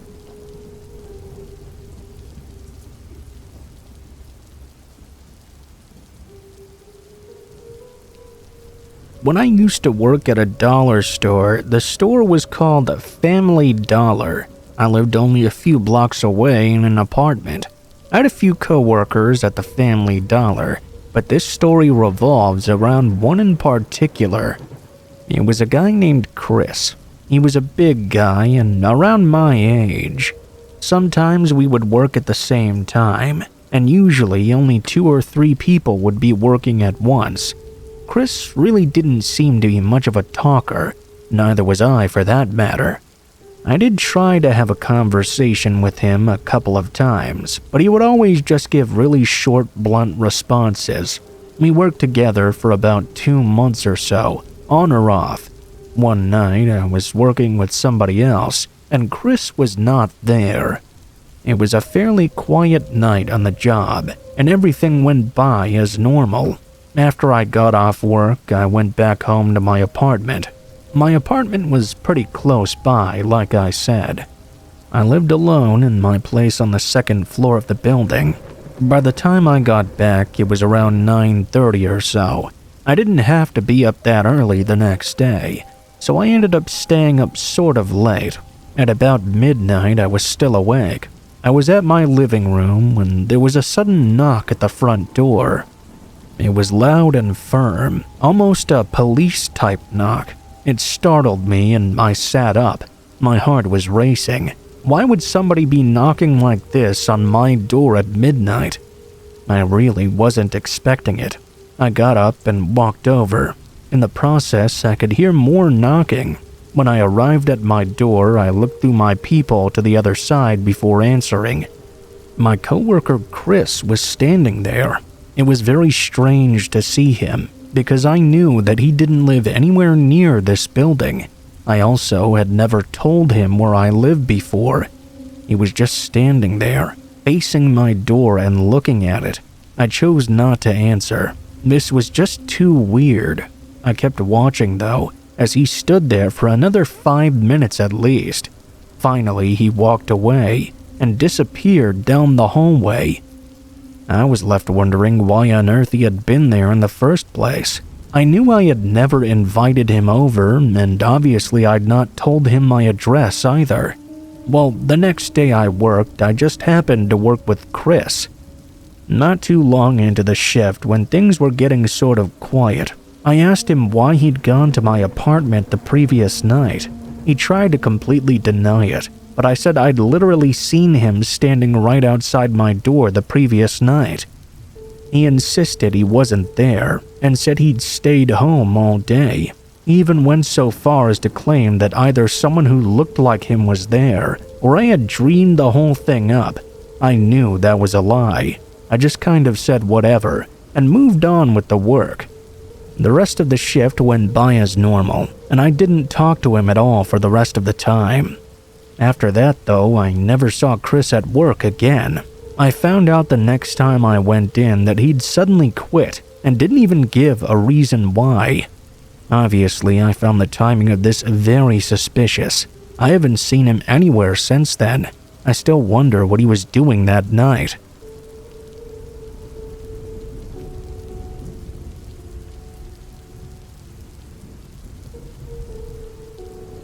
I remember when I was 5 years old, I was outside with my mother while she was gardening.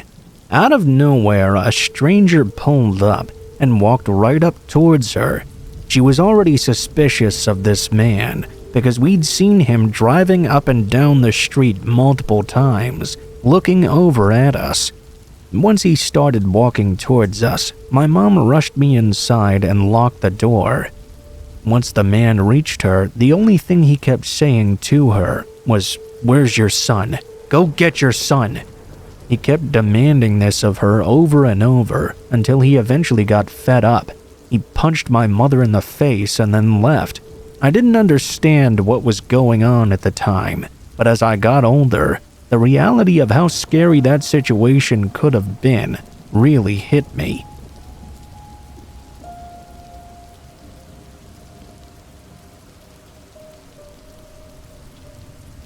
I was walking home from the bus that dropped kids off after drama or sports at the nearby elementary school. This was 7th grade. I remember I was listening to the live recording of Godzilla by Blue Oyster Cult on my MP3 player. My neighborhood was quiet, mostly filled with retired folk. Because of this, every house had a very large yard. I had walked that road home many times, and my house was even right in sight when this event occurred. A green Subaru Outback suddenly stopped right next to me. I almost didn't even notice until the door flew open and a slightly obese woman jumped out of the car. She immediately grabbed onto my arm and tried her best to yank me into the car with her. To her dismay, I was actually doing martial arts at the time, so I was able to wriggle free and land a kick right on her face. She stumbled back in surprise, and I bolted the opposite direction of my house. I didn't want her to know where I lived. No one was at my home either, and I knew that. I took my cell phone out, but it was one of those dingy track phones, and it was dead. I spent the next half hour or so ducking behind houses and making my way around the other side back to my house. I could see the car occasionally driving by slowly, clearly still looking for me all the while. I got back home safely, but needless to say, I can't really listen to that song anymore without it bringing back terrible memories.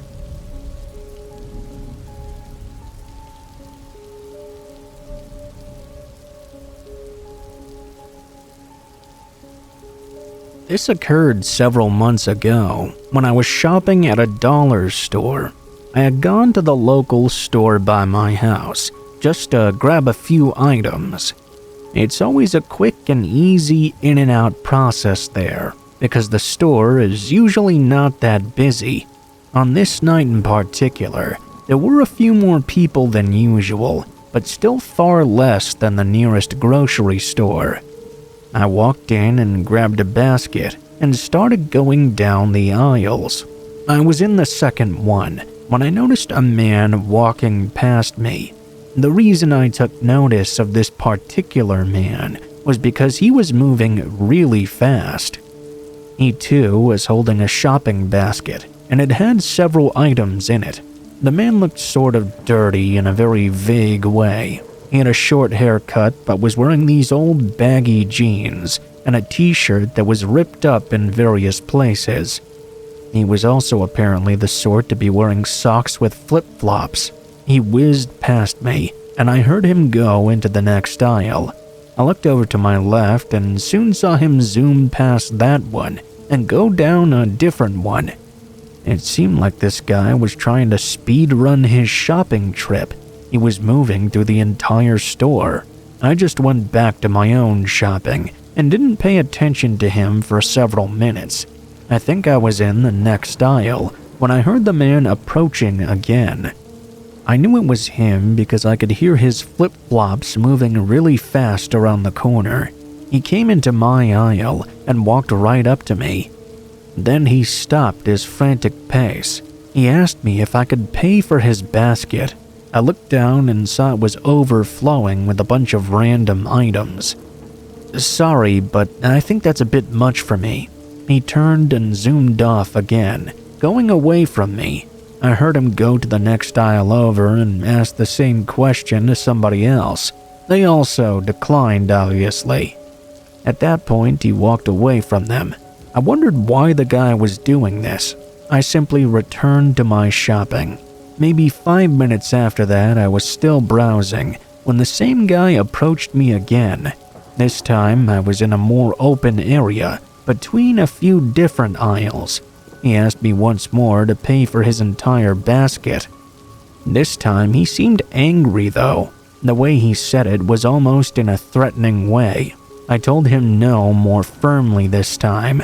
The man suddenly dumped his entire basket of items onto the ground. They clattered as they scattered about all over the floor. He got right in my face and began to yell, "What's your problem, man?" I was thinking the guy must be on some kind of drugs or something. He started whispering to himself, repeatedly asking what my problem was. Each time he did it, he got louder and louder, and soon he was yelling at the top of his lungs. Some people began to take notice. I didn't really know what to say. I just tried to walk away, but of course he followed me. I asked him very politely to leave me alone, which only caused him to ask me what my problem was again and again. He just kept saying, "What's your problem, man?" This went on for more than a minute. Soon an employee approached us and asked the man to quiet down. He refused. The employee told him he had to leave then. At first the man said no, but he changed his mind. He said fine and started walking away. I think everybody in the vicinity did a sigh of relief when they heard that. Before leaving, the man stopped. He took off his flip-flops and socks and threw them at me. Thankfully, I dodged them. He turned and left the store. After he was gone, somebody said to call the police. The guy was gone now, though, so I don't think anybody really did. I finished my shopping and checked out. I left, and luckily I didn't see the guy again after that. It made for my craziest trip to the dollar store by far, though.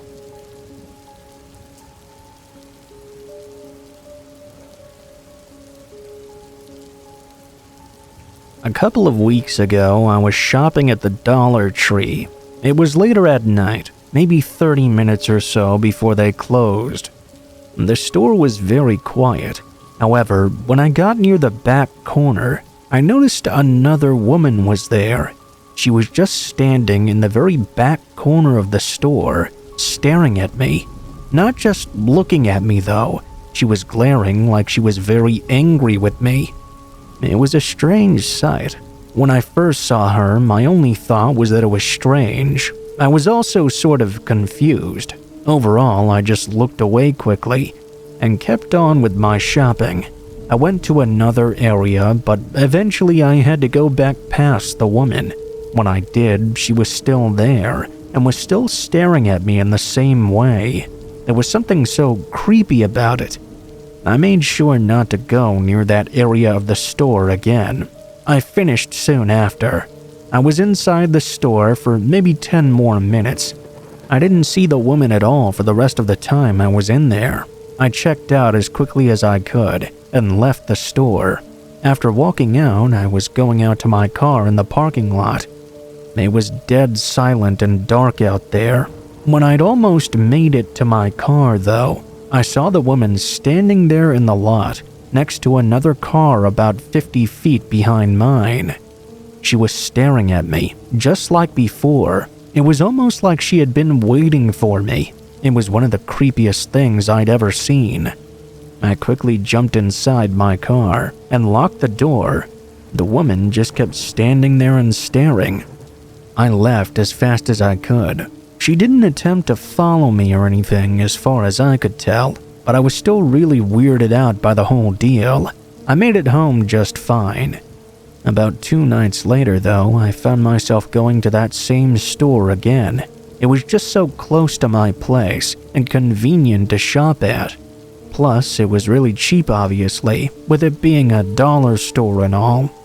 Anyway, it was also nighttime, and a little bit later on this occasion, in fact. I walked into the side of the store and started shopping. I noticed immediately that the same woman was there again. She was standing in the very same corner she had been before. When I saw her, her eyes immediately snapped to me. As soon as I saw that, I turned around and walked away. I left the store right then and there. Since then, I haven't been back to that particular store. I have no idea what that woman's problem was, but I didn't want to risk a second unnerving interaction with her.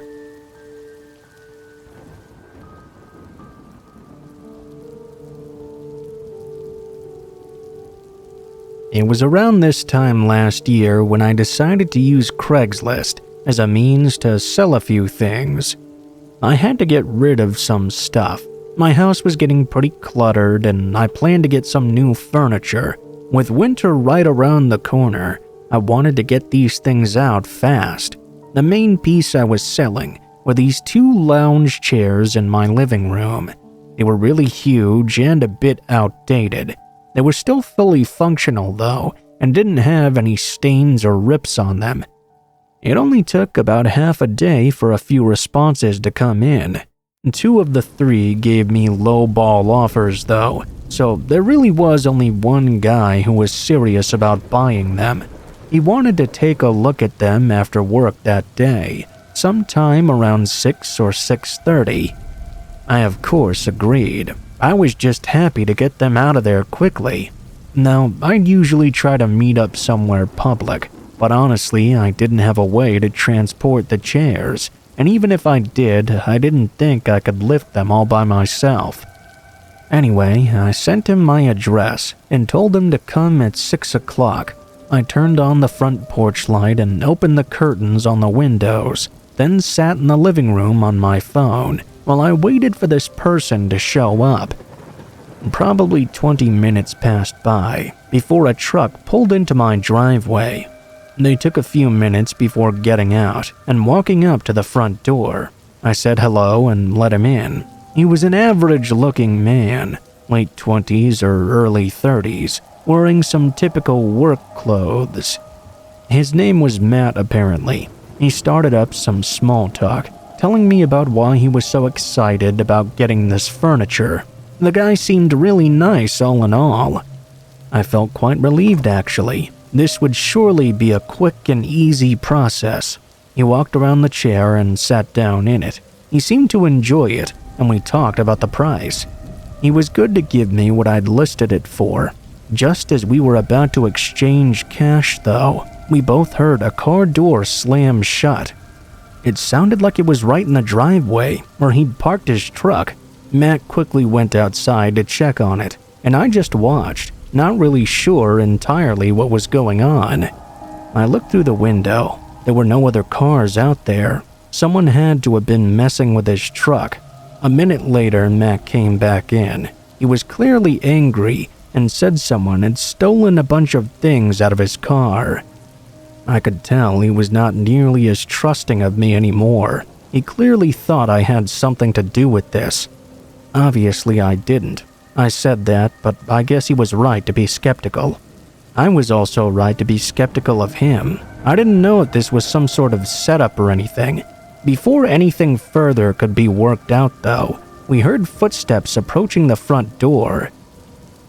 We both turned and looked over, only to see a guy in a hood push the door open and step into my house. His eyes were fully bloodshot, and he looked completely insane. His right hand was shoved into his pocket with the outline of a recognizable object inside. He stared at us, standing just a few feet away. He was clearly in a complete state of rage. This guy was young, maybe 18 or 19 years old. It was a dangerous situation. Matt and I both stood there, trying not to provoke anything to happen. Matt told the kid to take it easy and held his hands up and took a step closer. The kid was quick to pull the weapon out of his pocket and aim it right at him. Yes, it could have been fake, but there was no way to really tell. From the way the kid was acting, I don't think it really was. He yelled at Matt to walk out the door. I was in shock. He did as the kid said. The kid then followed him out of the house and held him at gunpoint the whole way to the truck. He had Matt get in the driver's seat, and then the kid got in the back. I watched in horror as he pulled out and drove away. Obviously, this was outside of Matt's will. As soon as they were gone, I called 911. I ran to my car and tried to follow them while describing what was going on to the operator. I soon lost them, though, and I couldn't find any sign of them. Police ran an investigation using the information I had to quickly identify who Matt was and his truck's license plate. Over the next couple of days, I was just waiting for a call, but that call never came. Matt and his truck still never turned up. I feel guilty, like I should have done more, but everything happened so fast, and it all felt so risky. I likely could have lost my life as well. Even in those final moments of the interaction, I didn't know for sure if Matt was in on this and it was some sort of elaborate plan. I don't know what that kid wanted, who he was, or why any of it happened. It's been almost a full year though, and I don't think it's likely we'll be finding anything more out.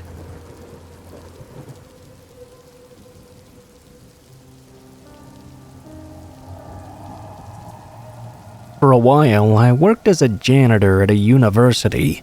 The college was fairly average-sized, and there were several different buildings on campus.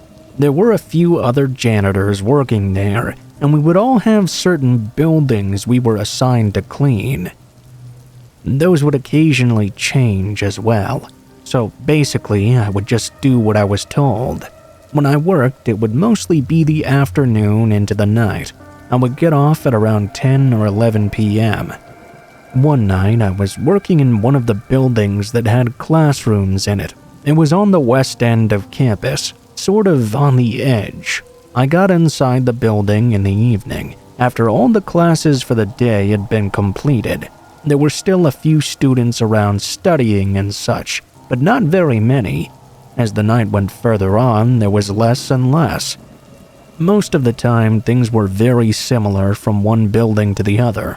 I started cleaning some of the classrooms out. It would take me quite a while. By around 9 o'clock at night, there was nobody there at all. I had cleaned up quite a bit and was just about to finish in this building and be done. I had 2 classrooms left now. The building had several different hallways, lounge areas for studying, and also offices as well. I was making my way down one of these hallways when I heard footsteps up ahead in the distance. They were going to the direction of the classrooms I was going to be cleaning. I was walking toward that area as well. As I walked further, I saw a man walk into view from around the hallway. He kept going and soon was out of sight. I didn't really think too much of it. He was a long ways ahead of me, and I assumed he was just a student. Sure, it was unusual for people to be here so late at night, but he was probably just doing a bit of late-night studying or something. I kept on going to the classroom that I was going to work in. I arrived about a minute or 2 later. When I opened the door and went inside, the lights were off. After turning them on, the room appeared to be completely empty. I had my cleaning cart with me with lots of supplies. I began taking off some things and was going to start working, when out of nowhere I heard a noise coming from my left-hand side. I looked over and saw a man running towards me full speed. It was the same guy I had just seen minutes earlier. He was aggressively charging me. I barely had any time to react. The only thing I was able to do was move back and try to get to the door. As I was doing this, the man reached me. I felt him grab my arm and hit me in the back. As I was moving away, he crashed into my cleaning cart and knocked it over. The man fell over as well, so I was able to get away from him and leave the classroom. I could see that he was getting up and getting ready to chase after me. I ran down the hallway and found a door that was a bathroom. I rushed inside and locked it behind me. The man got there 10 seconds later. Looking back, I probably should have tried to leave the building, but I wasn't a very fast runner, and I thought the man might catch me if I tried.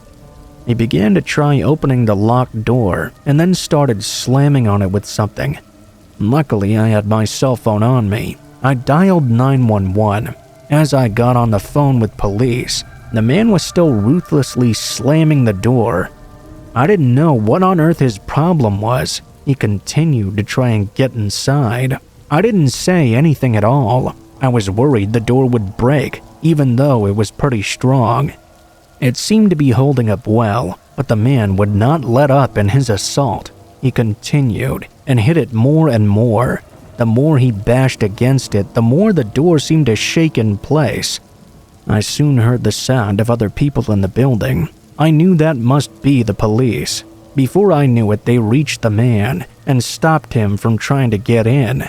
They left the building with him in tow, and I came out to see several officers standing around. I found out the guy wasn't even a university student at all. I still don't know why he tried to attack me and chased after me so viciously. I don't know what his problem was. Clearly, he was a dangerous man. He must have been hiding in the classroom for some reason. I don't think he thought I would go in there. Maybe he was mad at me for entering the room and interrupting whatever his plans were. I still don't know. After that, I never had any experiences like that. I worked at that school for about another year. Then I moved on. That was the most memorable moment from my time there.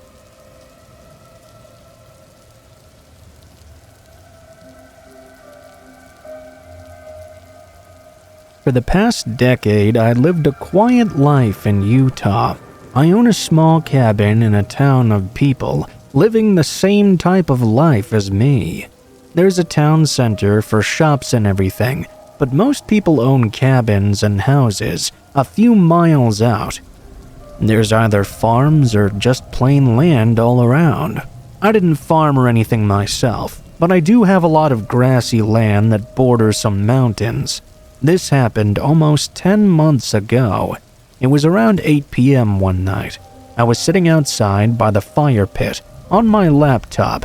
I did this almost every night, except when it was snowing out, of course. It was always a calming sort of way to end the evening before going to bed. This night would be different though. I was out there for an hour, really zoned in on my laptop, when through the crackling of the campfire, I heard something out in front of me. I lifted my head and was surprised to see a man standing on the other side of the flame. He was about 15 feet across from me. The man looked like a typical guy in his 40s that would live around here, big and rugged with a large gray beard. I stood up from my chair. "What are you doing here? Where did you even come from?" I tried to hide the shakiness of my voice. The man just stared at me with a look I could only assume was that of someone about to do something terrible. He looked past me and at my house.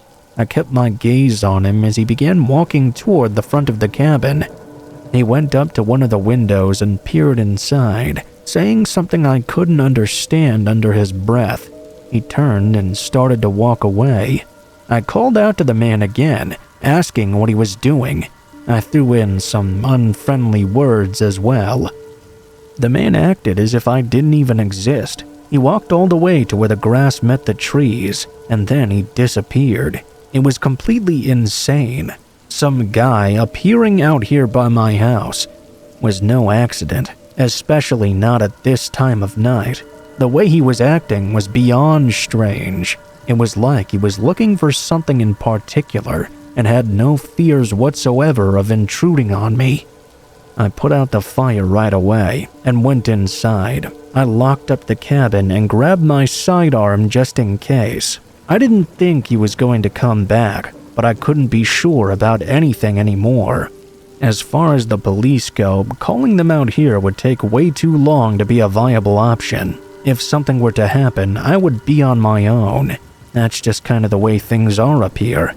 I stayed up for several more hours past the time I usually went to bed. I kept my eyes and ears open for anything. I don't remember the time, but it had to be at least 1 a.m., maybe even 2. I finally passed out on the couch. I was trying my hardest to stay awake, but it just wouldn't happen. I woke up pretty swiftly though, when I heard an unusual and constant sound. Wind blowing through the house. I sat up confused and tired. I looked over at the front door. It was wide open. I jumped up and ran over to it, looking outside in all directions. I was not seeing anything in the darkness. I slammed it shut and locked it, then turned around to face the possibility of someone being in my home. I stood there by the door for an entire minute, listening for any sounds of someone being inside. It was a small cabin, so even something like heavy breathing might be loud enough to hear. It was dead silent. Only the creaking of the wood from the wind outside could be heard. I slowly searched through the hallways and each room, checking every corner and opening, every door, but nobody was inside. After that, I stayed up all night. As soon as the sun came up, I drove into town and filed the report with the police. I made the assumption that the man I'd seen that night was likely the one who'd broken into my cabin. The one issue with all of this is motive. There were a few odd things missing, which definitely meant he had broken in and walked around the house while I was passed out. Nothing they took was worth any value though, and they didn't harm me either. What they intended is still undetermined, and without knowing why they came to my cabin, there's no saying whether or not they'll come back.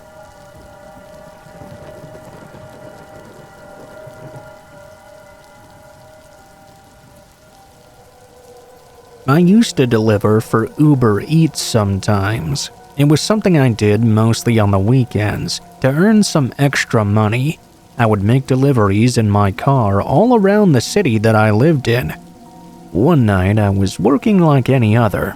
It was a little bit later though.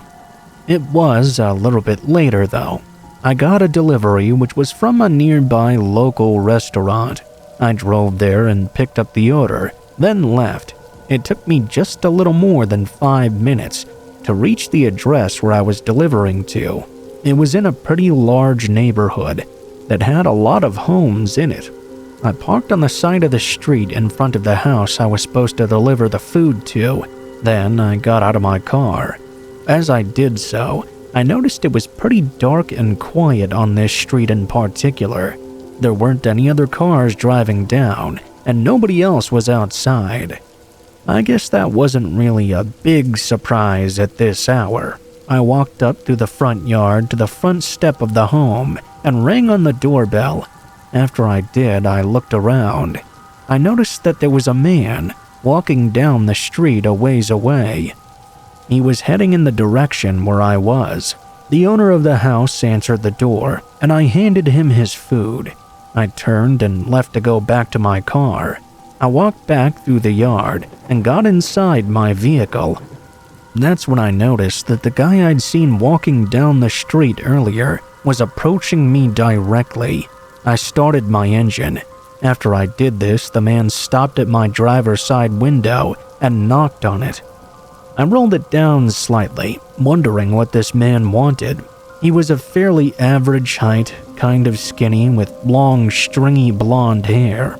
He leaned into my window and was too close for comfort. "Hey man, I need a ride." I told the man no, I was working. I was just about to roll my window back up when out of nowhere he shoved his arm through and punched me in the face. It took me by complete surprise. I wasn't knocked out or anything, but it really hurt. The next thing I knew, he had reached all the way in and grabbed my car keys out of the ignition. He turned the engine off and took the keys from me.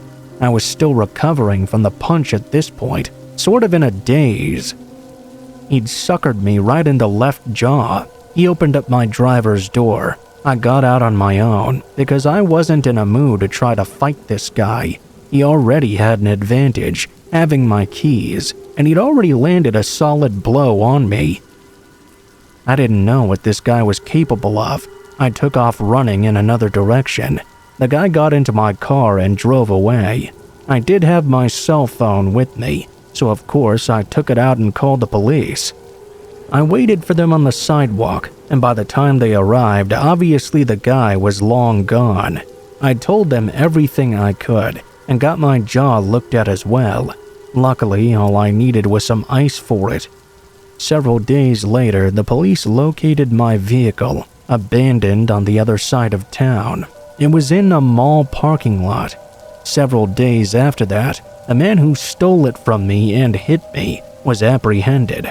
I'm really glad that my crazy experience had a good ending.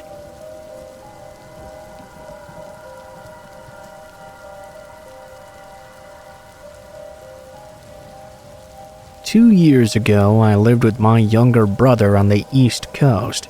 For the most part, though, we didn't really go out much. I mean, we'd hang out with friends a lot and get food or whatever, but we never really went out and did anything interesting. I started to look up things to do, and one of the most common suggestions was to go camping. We were right along the Appalachians after all. I told my brother, but he didn't seem to be very interested. A couple days later, I went out and bought a few things like a small tent and some safety tools. I packed up one of my old backpacks and drove out to a nearby trail. Yes, I was really inexperienced, and going camping alone was not a good idea, but I'd only planned to be out for one single night. I figured that even if there was a problem, it wouldn't be that bad. After an hour or so of driving, I got to the trail. No other cars were parked there, and I didn't see any other people either. I got out and put on my backpack, then walked over to the trailhead. It was a thin and not really well-made path. but it was good enough for me. I don't think this was really a popular trail. I just found it by randomly scrolling through a huge list and choosing one that wasn't too long. As I hiked down this path, it became more and more clear just how little used this trail was.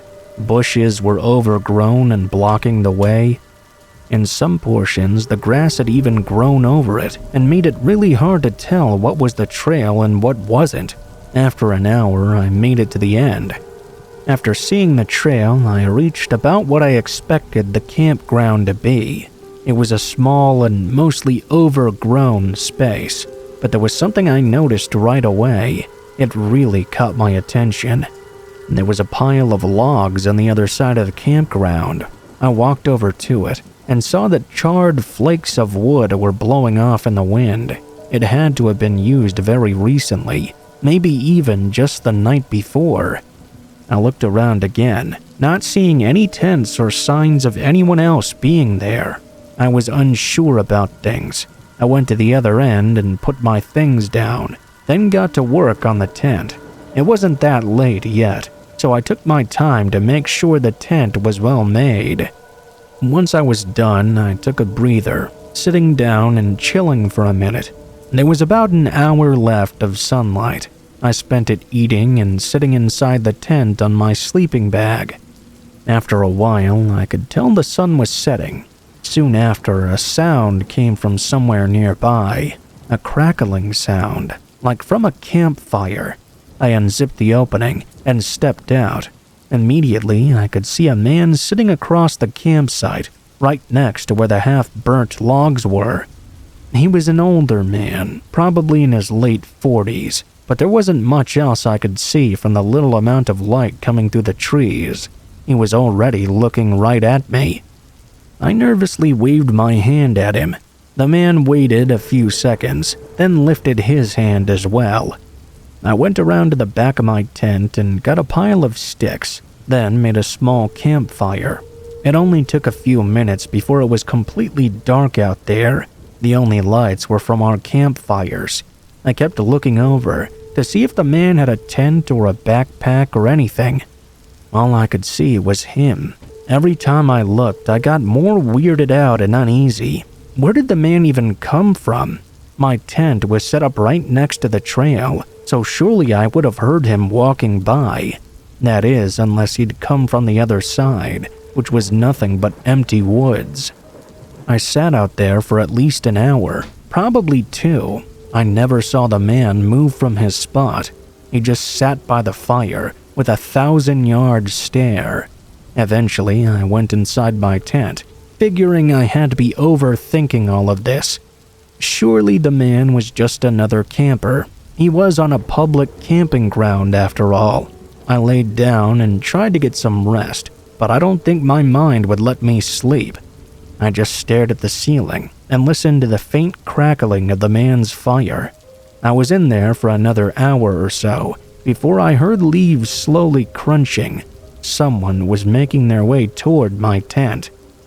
I sat up and listened more carefully now. I could see the shadow of the man standing on the other side of the fabric. My whole body froze, watching him just stand out there. He didn't move at all, and didn't speak either. Just as suddenly as he'd walked up to me, his shadow started moving away. I heard the leaves crunch into the distance. I quickly unzipped the tent and looked out. The campground was empty. The man was gone, having left only the burning logs as his remnants. I started to pack up, shoving the tent into its holder, and even breaking some of the rods just to move faster. I left without ever seeing the man come back. As for why he was out there, or what he was trying to do, I really don't know.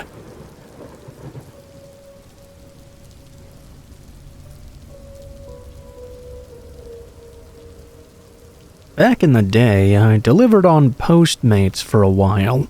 Postmates is a food delivery app, if anybody doesn't know. This was in 2017 or 18, I believe. During that time, I lived right in the city and rode my bike just about everywhere. In fact, I didn't even have a car. I would also use my bike to deliver for Postmates. It was a great way to get some exercise in and to make some money as well. My favorite time to work was on nights and weekends. I made pretty good money too. I remember one time I was working a night. I got a delivery at about 10 o'clock. I don't remember exactly where it was from. After I picked up the food, I had to ride a few blocks over to a bit of a quieter area. By now, most of the streets were pretty quiet anyways, though. It was a street with a lot of smaller houses on both sides. I remember I pulled into the small driveway and hopped off my bike with the bag of food in tow. I walked up and left it on the step, then rang the doorbell. After that, I headed back to my bike and got on. When I rode back down the driveway, I saw another guy riding a bike in the street. The entire street was dead quiet, so it was sort of strange to see the man riding. He was wearing a suit and tie and had sunglasses on as well. Needless to say, it was a very weird and out-of-place sight. After I left the driveway, he began slowly riding toward me. I rode away, and when I turned, I went down another street. I thought that I was way ahead of this guy, but I soon heard a bike bell ring behind me. I looked over my shoulder and saw the guy in the suit was riding a little ways behind. It sort of creeped me out a bit. This was all just really strange. I kept riding and was going back into the city. After about 5 minutes, I happened to look back again. I saw the guy was still following me. This was so weird. I decided it was about time to stop working and just go home for the night. I lived in an apartment in the city, about 5 more minutes away. I started to ride over. I had to make several more turns in the meantime. I tried to ride my bike faster to get away from this strange man, but even after making it most of the way back, with several twists and turns, the man was still right behind me. I was so weirded out by this guy. Obviously, I wasn't going to stop and ask him why he was following me. I kept going. Soon, I arrived at my street. There were several apartment buildings and businesses on it, but it was pretty quiet at this hour. The businesses were all closed up. I rode my bike right up to the front, then got off it and quickly attached it to the bike rack. I was good at doing this quite fast. As I did so, I watched the man continue to ride right up to me. I thought he would jump off his bike and say something, or do anything at all, but he didn't. He just rode right past me on the street. He looked over at me as he did. I turned and ran inside my apartment building. I was relieved, but still very confused by this. I went up to my place on the 3rd floor, and then went into the living room. I looked out my window. The window overlooked the street out front. When I looked out, I saw the same man in his suit again. He was just riding his bike around in a circle, ringing the bell over and over. I could hear it because my window was cracked open a little. I kept watching the man as he slowly rode around, going back and forth. He was just riding in circles on the street in front of my building. I watched him for 15 minutes or so. I stepped away for a bit and came back, and he was still there. I closed my window and covered it, and tried not to look again. Sometime later, I just couldn't help myself. I looked out once more. The man was finally gone. He'd rode his bike around my street out front for 30 minutes at least. It was really weird. I have no idea who the guy was, or why he followed me.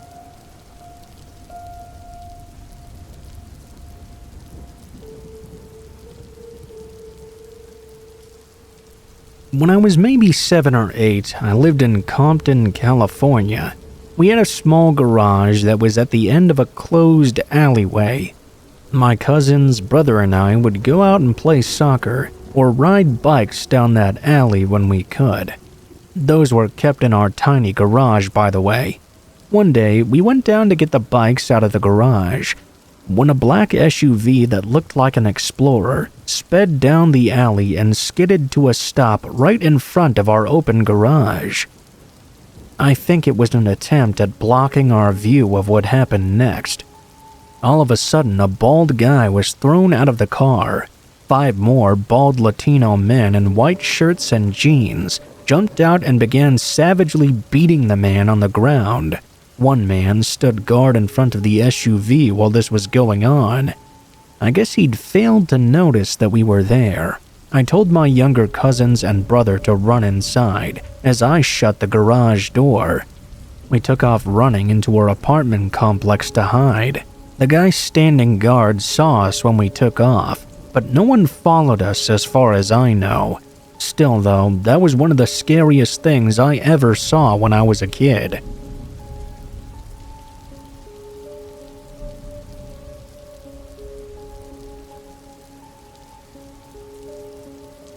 When I was in high school, I worked for a sandwich shop in my city. It was my very first job that I ever had. I was just 16 years old. Mostly I would help out by sweeping the floors and things like that, but I also did the deliveries as well. I had a newer car that was my parents', but they let me drive it. It was very reliable. I would make deliveries for the sandwich shop, which didn't really come in all that often.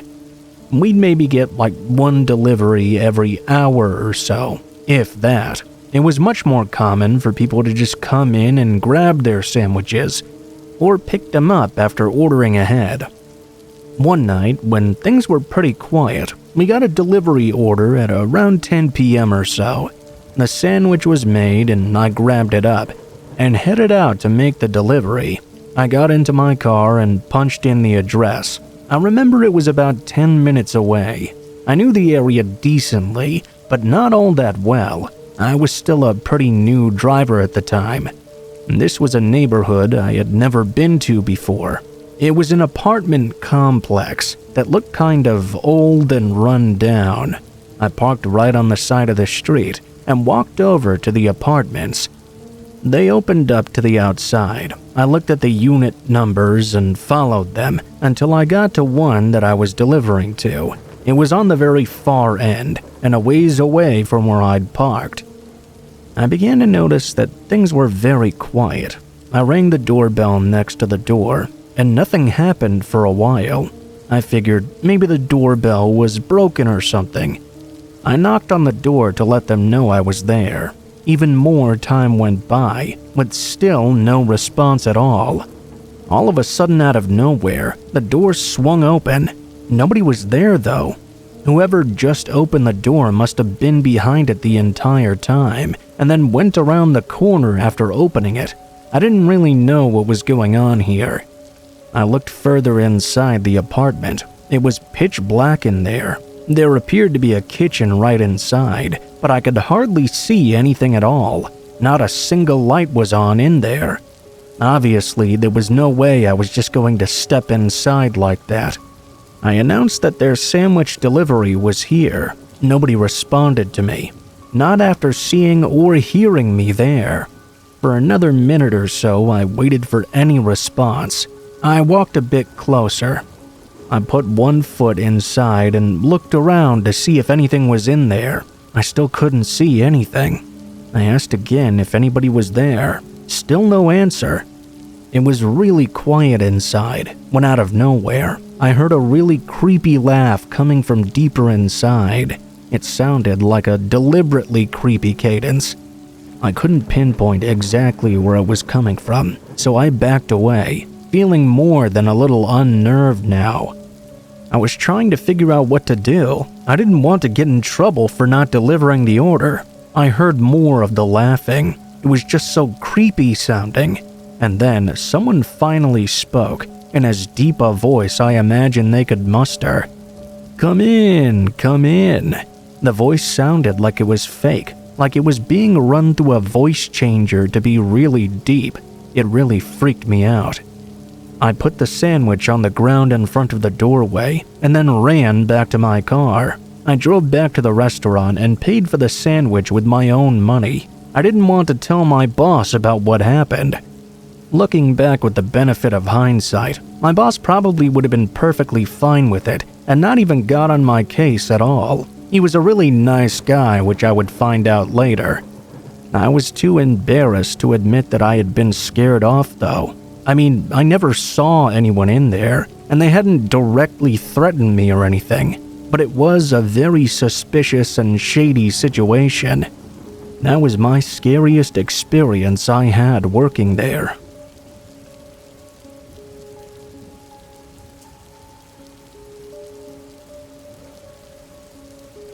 For a little bit of background, I'll mention that I'm a woman, and this took place last year.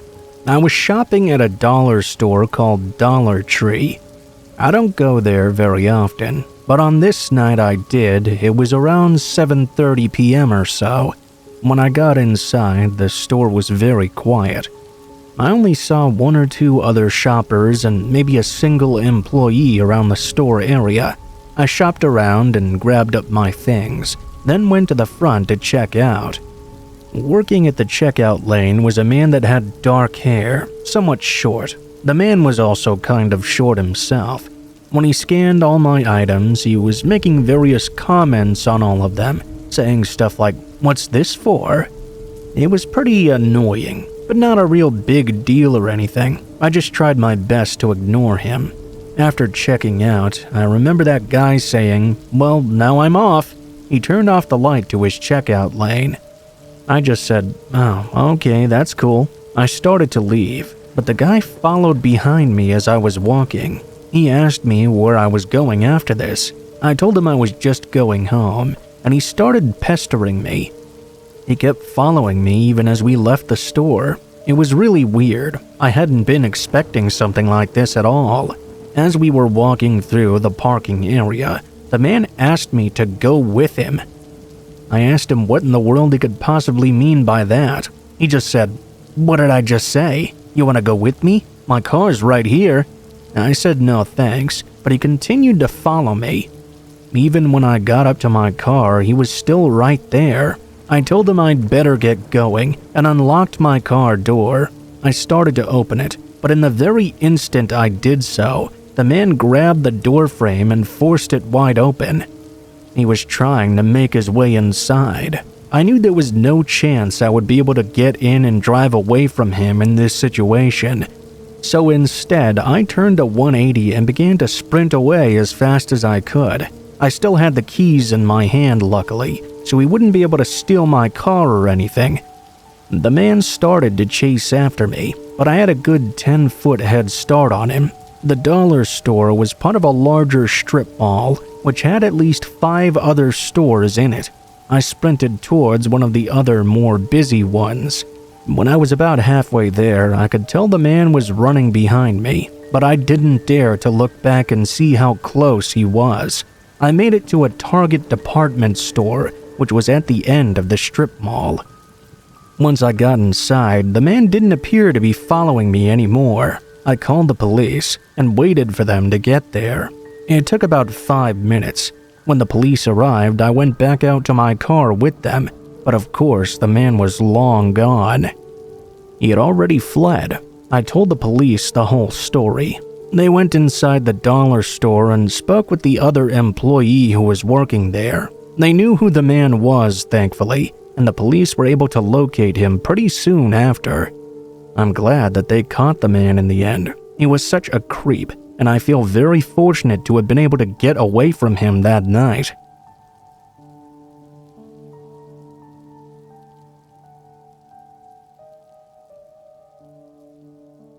Recently, there was an Amber Alert, and my daughter was asking me what all the beeping sounds were all about. For those of you who don't know, an Amber Alert is an emergency alert that goes out whenever a child is reported missing. If you receive notifications, you know exactly what I'm talking about. The alert will often give information like the victim's appearance as well as the perpetrators, the location of the abduction, the make and model of vehicle to look out for. My phone started beeping one evening while helping my daughter clean her room. An Amber Alert. I gave her the small rundown and that was that. However, in doing so, It triggered a childhood memory I have, where I believe with all my heart that I was almost taken when I was a kid. To be clear, this isn't a memory that was like lying dormant in my subconscious or something. It's something I've pondered on and off about for years now. I'm a 41-year-old man, by the way. This occurrence happened when I was just a young boy. My guess is around 7 or 8. I can't be sure since it was so long ago.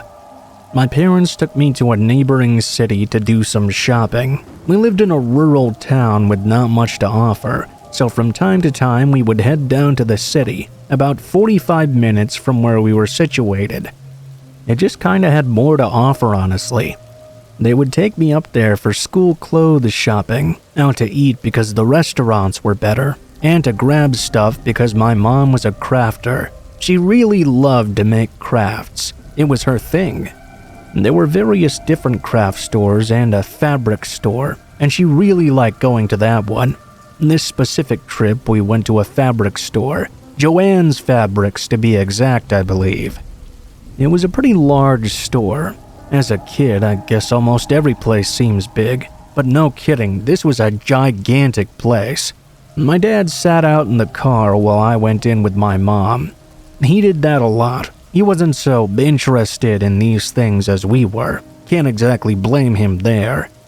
I can't exactly recall what my mom was looking for or trying to buy that day, but I remember we were in an area with a bunch of racks with various fabrics hanging around us. The area was toward the beginning or entrance of the store. As my mom was looking through these various racks, I began to wander around through them, just enough to kind of look around myself, not that far. I was pretty bored, honestly.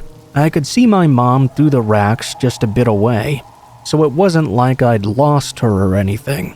All of a sudden, out of nowhere, a random man approached me.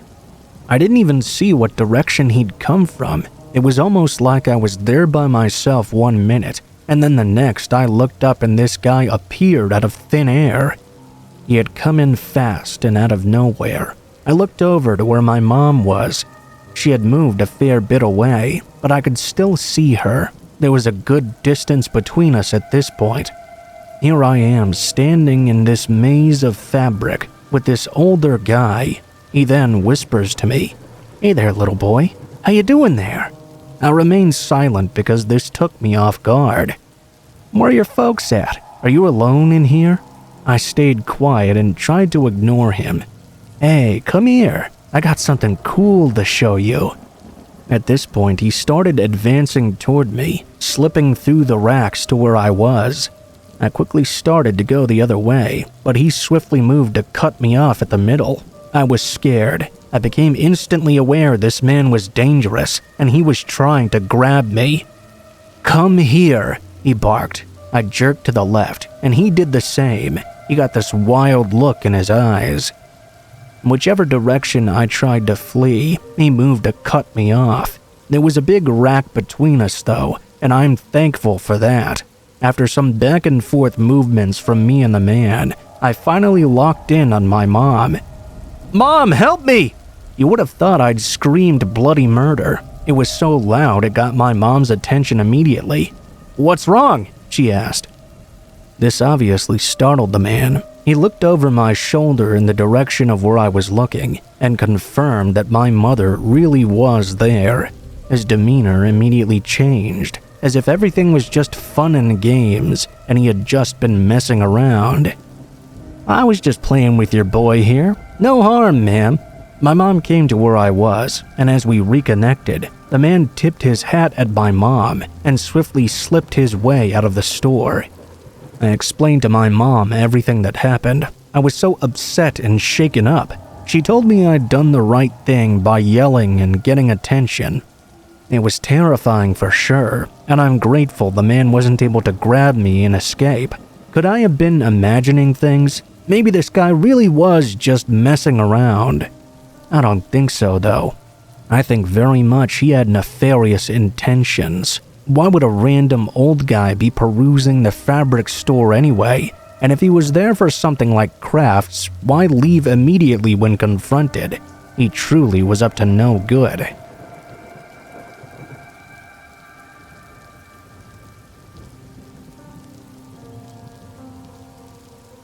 I really wish I could explain exactly what happened in this story. That's the sort of person I am. I don't like to just assume something happened. I think everything must have an explanation.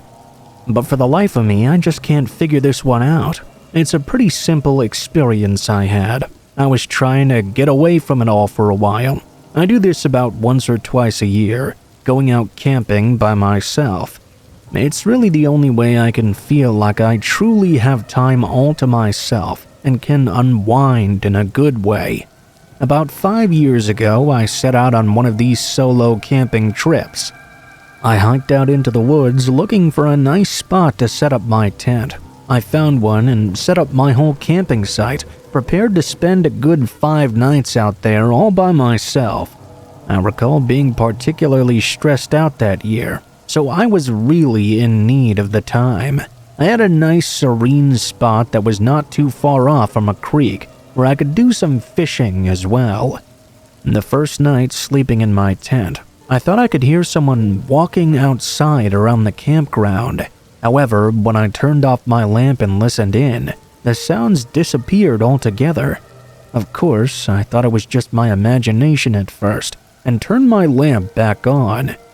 After a while, though, I began to hear footfalls again. Like before, right when I turned my light off, they went away. Eventually, I just laid down and tried to get some sleep. Ever since I turned the light off in order to do that, there were no more sounds. I slept very peacefully that first night, realizing the noises must have just been my imagination. The following night, it happened again, though.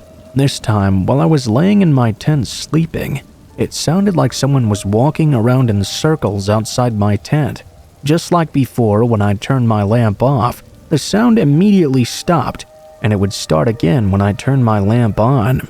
I didn't turn it back off again until I finally decided to go to sleep. The following morning, I had a big fright. There were boot prints outside of my tent, which led all the way down to the creek. They definitely were not mine, which meant I really had been hearing someone outside. It wasn't just all in my head. I thought about moving my camp somewhere else, but I figured that wouldn't matter too much. I also thought about going home, but figured that if someone had been wandering around at night, they really hadn't done anything other than that. None of my supplies had been stolen, none of my stuff had been tampered with. Perhaps it was a homeless person who wanted to warm themselves up by the fire or something. I didn't really feel like it was a big deal because they hadn't done anything. And besides, it wasn't likely to happen again for a third night. Only on the third night it did happen again. This time I began to get somewhat scared. I chose not to turn off my lamp. I simply laid there, wondering who this person was and why they were so intent on bugging me so much. After a while, I saw the shadow of a man walking right up to my tent. They walked over to the front and began messing with the opening, as if he were looking for the zipper to open it. He wouldn't find it, of course, because the zipper was on the inside. There was no way to open my tent from the outside. After fumbling with the entrance for a few moments, he got up and I listened to him walk away. He didn't come back that night. I had to sleep with the lamp on because I was so terrified. When I woke up in the morning, I discovered a bloody mess of something right by the fire. Whatever it was so messed up it was unrecognizable. I took it as a message, though, that the guy would be back the coming night. That was all I needed to cut my trip short. I stopped, packed everything up, and headed out of the area. It was a scary walk back to my car, even with the sun out.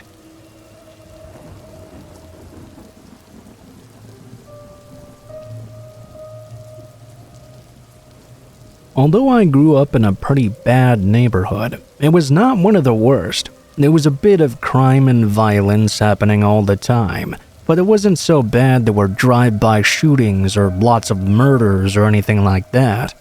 It still wasn't great, though. My mom was a single mother to us 3 kids. I was the middle kid. She had to work 3 jobs sometimes to be able to support us. My older sister was left in charge of us most of the time. My mom's most important rule was always that we had to be in the house before it got dark outside. I guess I was at age 13 or so, and I didn't want my older sister telling me what to do anymore. Plus, I thought I was bad enough that I could do whatever I wanted. A lot of my other guy friends would make fun of me for having to be home at a certain time. It was beginning to get old. One day after school, I went to the park to play basketball with one of my friends. This was in the fall, so it had started getting dark earlier in the evening. We were shooting hoops when my friend told me he had to get going and he would see me later. Normally, I would have gone home right then as well, only this time I did not. I decided I wanted to stay and play a bit longer. I was having a lot of fun, and I was positive nothing was going to happen to me anyways. I just stayed and kept shooting the ball while the sun went down. It got dimmer and dimmer outside. Whilst I was playing, a big guy came to the courts. He didn't have a ball on him though. There was no one else besides me there at that point. He began watching me play, which was making me very uncomfortable. He was leaning against the fencing just watching me. I didn't think I could stay there much longer. The man was making me feel so uneasy. Also, I felt a little bit scared trying to leave though.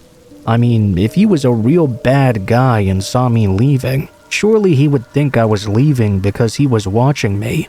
I took a shot that missed and bounced off the backboard. My ball hit the ground and started rolling on the court and rolled right over to the guy. For the first time since he began leaning against the fence, the guy moved and picked up the ball. I expected him to throw it to me at first, but he just held it and kept staring straight at me. I put out my hands, indicating to him to pass me my ball, but he didn't. He just stood there holding it, and he got this really scary look on his face too. I really just wanted to leave and go home, but I couldn't leave without my ball. I told him I had to go home now, and asked him politely if he could please pass it to me. "Sure, kid, I can pass you the ball." Instead of doing that though, he took a knife out of his pocket. He stabbed my basketball and crushed it between his hands, deflating it into a soggy piece of plastic. I looked at him for a moment, and he threw the deflated ball at my face. I was frozen at first, but he took a step towards me, brandishing his knife. I took off running. I didn't live too far away from the park, so at least that was good. I didn't have to run very far. I didn't dare to look back as I ran. I thought I could hear the guy chasing me, but I couldn't exactly be sure. When I ran by some people on the sidewalk, I figured he must have given up. It would have been stupid for him to chase me where other people were.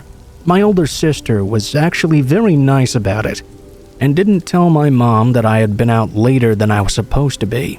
When I told her what had happened, she figured I must have learned my lesson and wouldn't be doing that again.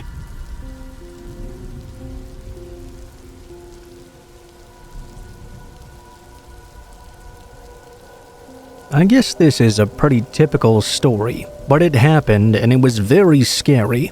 When I went to elementary school, everyone walked to school. There were not any buses, as the school was not very far from the neighborhood we lived in. Most kids walked by themselves because parents felt it was safe to do so with so many kids walking together. I guess that made a lot of sense. I was an only child, and I would often be in the house by myself when I got home. I definitely was not supposed to answer the door or phone while I was there alone. On this particular day, I noticed a man walking in the same direction as I was. He didn't seem to be a parent because he wasn't walking with any of the other children. I took note of him, but I didn't really give him much thought. I got home and went inside and locked the door behind me. A short time later, there was a knock at the door. I didn't intend to answer it, but I was curious who could be knocking, just in case it was a friend of mine. I carefully peeked out of the window next to the door and realized it was the same man I had seen earlier. As I was walking away, I heard this creaking noise. I turned around, and what I saw scared the hell out of me. We had one of those slots on our doors that the mailman can slide the mail through. The man had opened the slot with his fingers and was watching me through it. "I see you. I know you're in there. Open the door," he said to me in a creepy, almost teasing voice. I told the man to go away. I couldn't believe it when he tried to stick his arm through the mail slot. He was able to get his hand and wrist through easily and was trying to reach the doorknob from the outside. The slot wasn't big enough for his actual arm though, but I didn't really know that at the time. All I knew was that a man I didn't know was trying to get into my house. This was on a military base housing, and the number for security was on the phone. I ran and picked up the phone and called security. The guy probably realized what I'd done. He struggled to get his arm out before running off before security could arrive. It turned out this wasn't even the first time the guy had tried that. Security had similar complaints about him from other people. The next time he tried, though, he was promptly arrested, and he got exactly what he deserved.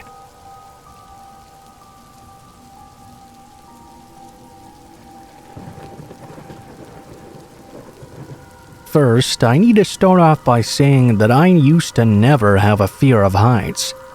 Because of this, I was able to get a job most people would never even consider getting.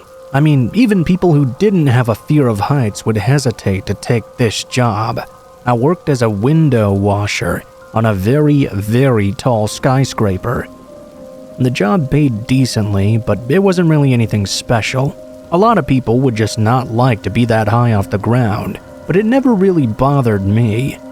No, there were other things about the job that bothered me more.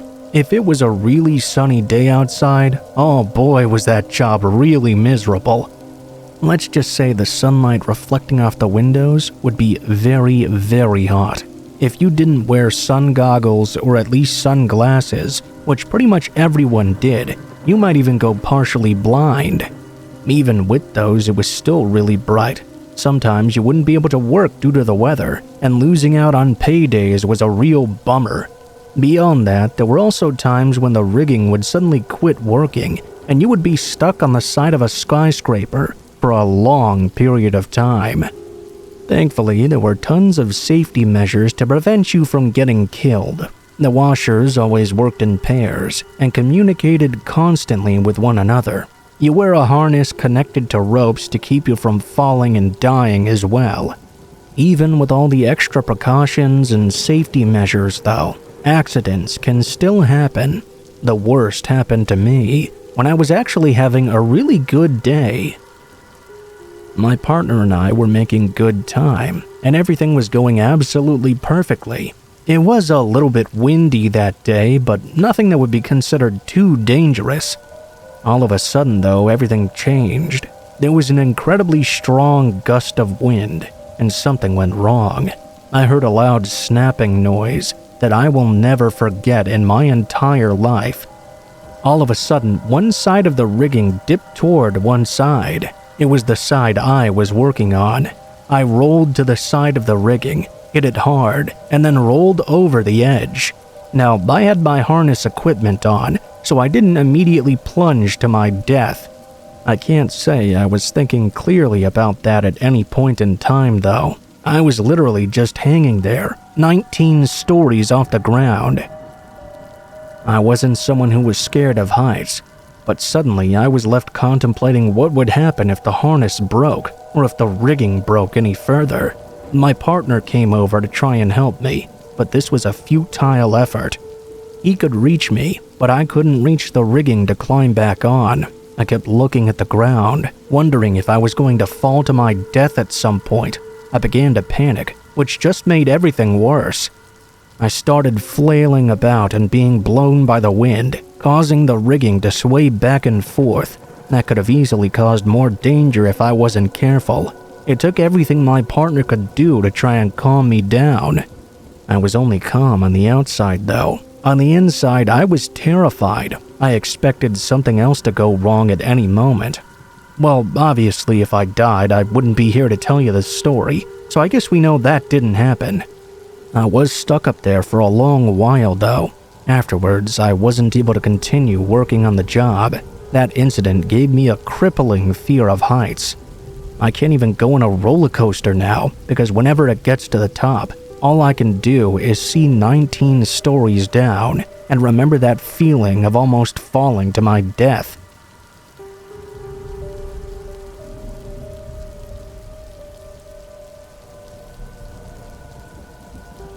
I had a year where I lived in complete and total hell. Many scary things happened that I can tell you about during that time period. It was the worst time of my life, and has left me messed up for the remainder of it. However, it was the beginning of that hell that was the most scary. I remember I was walking home from school by myself. I had this shortcut I like to take through the woods to get home much faster. I did this all the time basically, but this time something strange was going on. Even before I got to the woods, I felt like someone had been following me. There were these 3 big guys walking not too many steps behind me. Every corner I turned, they followed me, and when I turned off the sidewalk in order to cut through the woods, I totally expected them to follow me through there as well. I was surprised and very relieved when they didn't do that. My apprehension didn't go away once I got into the woods though. I kept hearing what I thought was someone following me. There were sounds of twigs breaking and things being stepped on. I was nervous. I wished I had never taken that shortcut. I kept telling myself that my mind was just playing tricks on me, and there really was nothing out there. All of a sudden, though, I heard a voice to the side of me. "We're gonna get ya," in a real sing-song manner. He sang it several times. I decided I needed to make a run for it. However, as I started to run, one of the big guys I saw earlier stepped out in front of me. He blocked my path and prevented me from moving any further. I was stopped dead in my tracks. I was about to turn around and run back the way I came, but as I tried, I saw someone coming at me from the side. I looked the other way, and a third person was coming at me. I still tried to run back the way I came. I didn't get very far. One of the guys tackled me to the ground. He held me down by my ankles, and I went face first into the dirt. As I struggled, they tied my arms behind my back, and then one of the people shoved a bag over my head. I was taken roughly and shoved into a car. I could hardly believe this. I was being kidnapped. I mean, who would want to take me? It didn't make any sense at all. I was convinced this was the end of my life. I thought about Adam Walsh. I wondered if I would be tortured like he was and possibly beheaded. All the worst thoughts went through my mind. After I was shoved out of the car, I was brought to a building where they took the bag off me. I was shocked to see I was in some sort of office. Things were explained to me, and it was nearly as horrifying as the kidnapping itself. It had all been set up by my parents, they told me. They had enrolled me into a school meant for kids with bad behavior. Only it wasn't a school at all. It was a torture area. They fed us food not even fit for animals. I recall throwing up once, and them forcing me to eat it up off the ground. We had to sleep on the floor, and it was always cold. There were regular beatings and torture of all sorts. There was no education, just mental programming. Fortunately, I was able to play their game and get out quickly, but that's not much solace for the other kids who had to put up with all of that for much longer. Several of these schools exist, and thankfully Netflix has a docu-series about them now. Imagine that, a place so horrible that the kidnapping was the least scary part about it.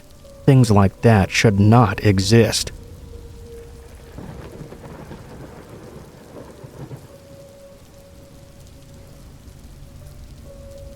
I was catfished by a creepy, much older guy.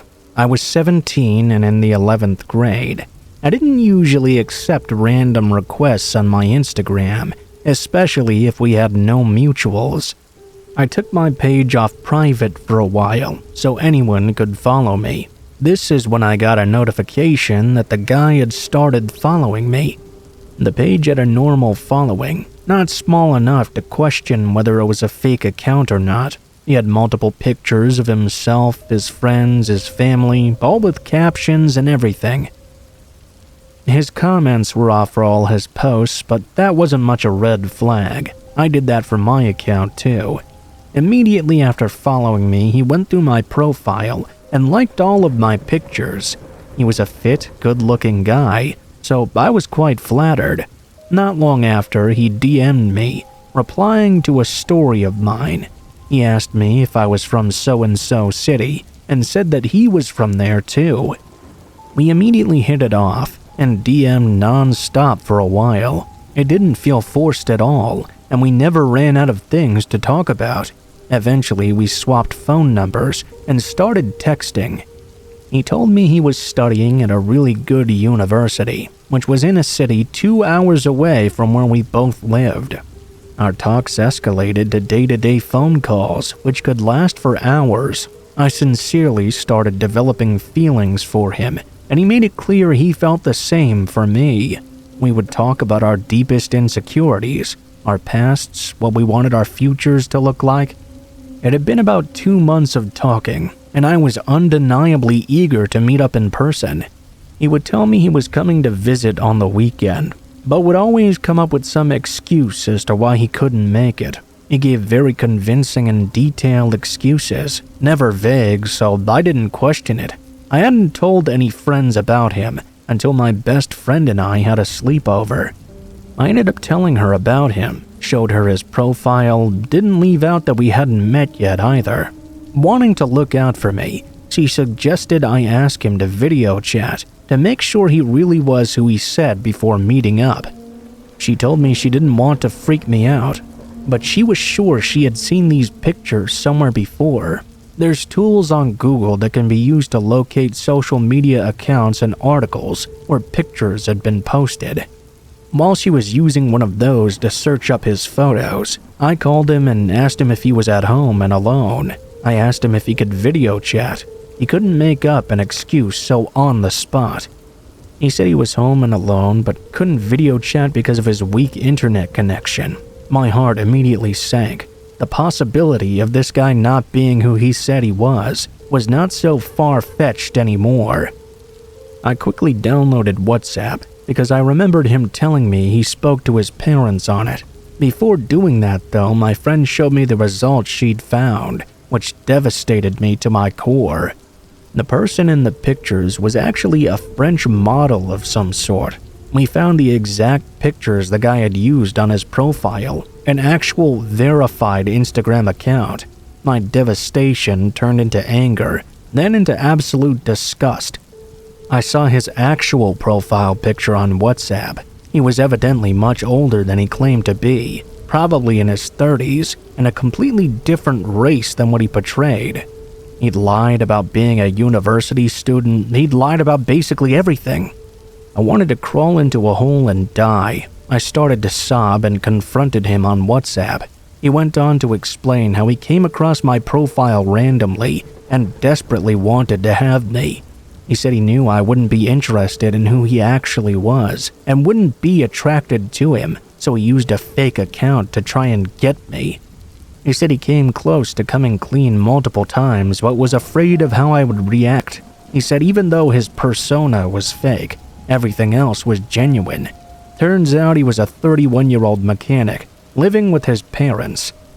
He even confessed to driving to my neighborhood, finding my high school, and secretly following me around as I went about my day.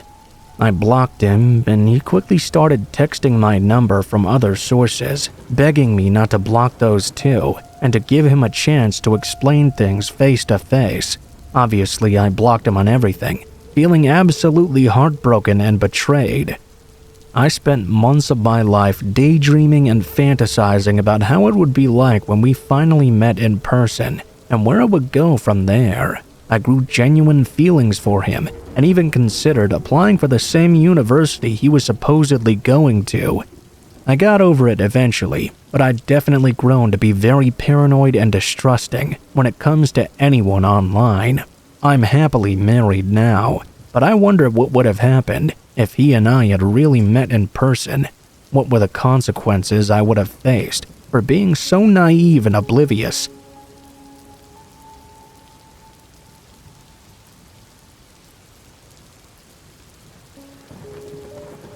Last summer, me and my friends decided to go to this abandoned army base that we'd heard of before but never bothered to visit. In order to get to it, you have to walk to and across a river, then walk uphill through woodlands for about 15 minutes or so. It was quite far from where we would usually hang out. After the uphill trek, we came to a field that had several stone crumbling compounds, each with tunnels connecting to one another. We explored the first half of the tunnels and just messed around until we came to a clearing. This is where things started to get weird. There was a single bale of hay just sitting there, burning away, with no sign of anybody around. By this time, it had gotten really dark out, and it had begun to feel like one of those someone is watching moments. Out of nowhere, we began to see flashing lights coming from the forest that seemed to be signaling something to each other. To say the least, we just about shat ourselves and started running back through the passages to the woods we'd came from. When we looked back from the cover of the woods, we could see a hooded figure rushing out of the tunnels, scouring the place for us with a spear of some sort.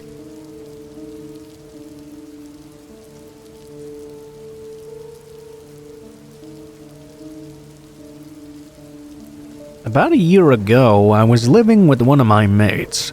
I stayed in a ground floor flat that kind of sits in a cul-de-sac and is a bit of a pain to walk to. It's kind of detached from the community. The only times I felt completely safe there were during sunlight hours, depending on the time of year, of course. The block of flats is arranged in an L-like shape. Our entrance sits right inside the 90-degree angle. Inside the main building, there's a flat either side and stairs in front. The immediate entrance hall is very dark. I feel like the lights kinda choose when and when not they feel like working sometimes. The flats are all very basic. A hallway, 2 small double bedrooms, a bathroom, a decent living room, and a small kitchen. The hallway itself is quite long, and the living room is right at the end of it. Both bedrooms face each other, so we could talk to each other from within our doorways. If that makes sense. I'm telling you all this to help you picture the incident. It was around 11 o'clock or 11:30 at night perhaps. My flatmate was in her room, presumably asleep. She had this bad habit of leaving things unlocked every now and then.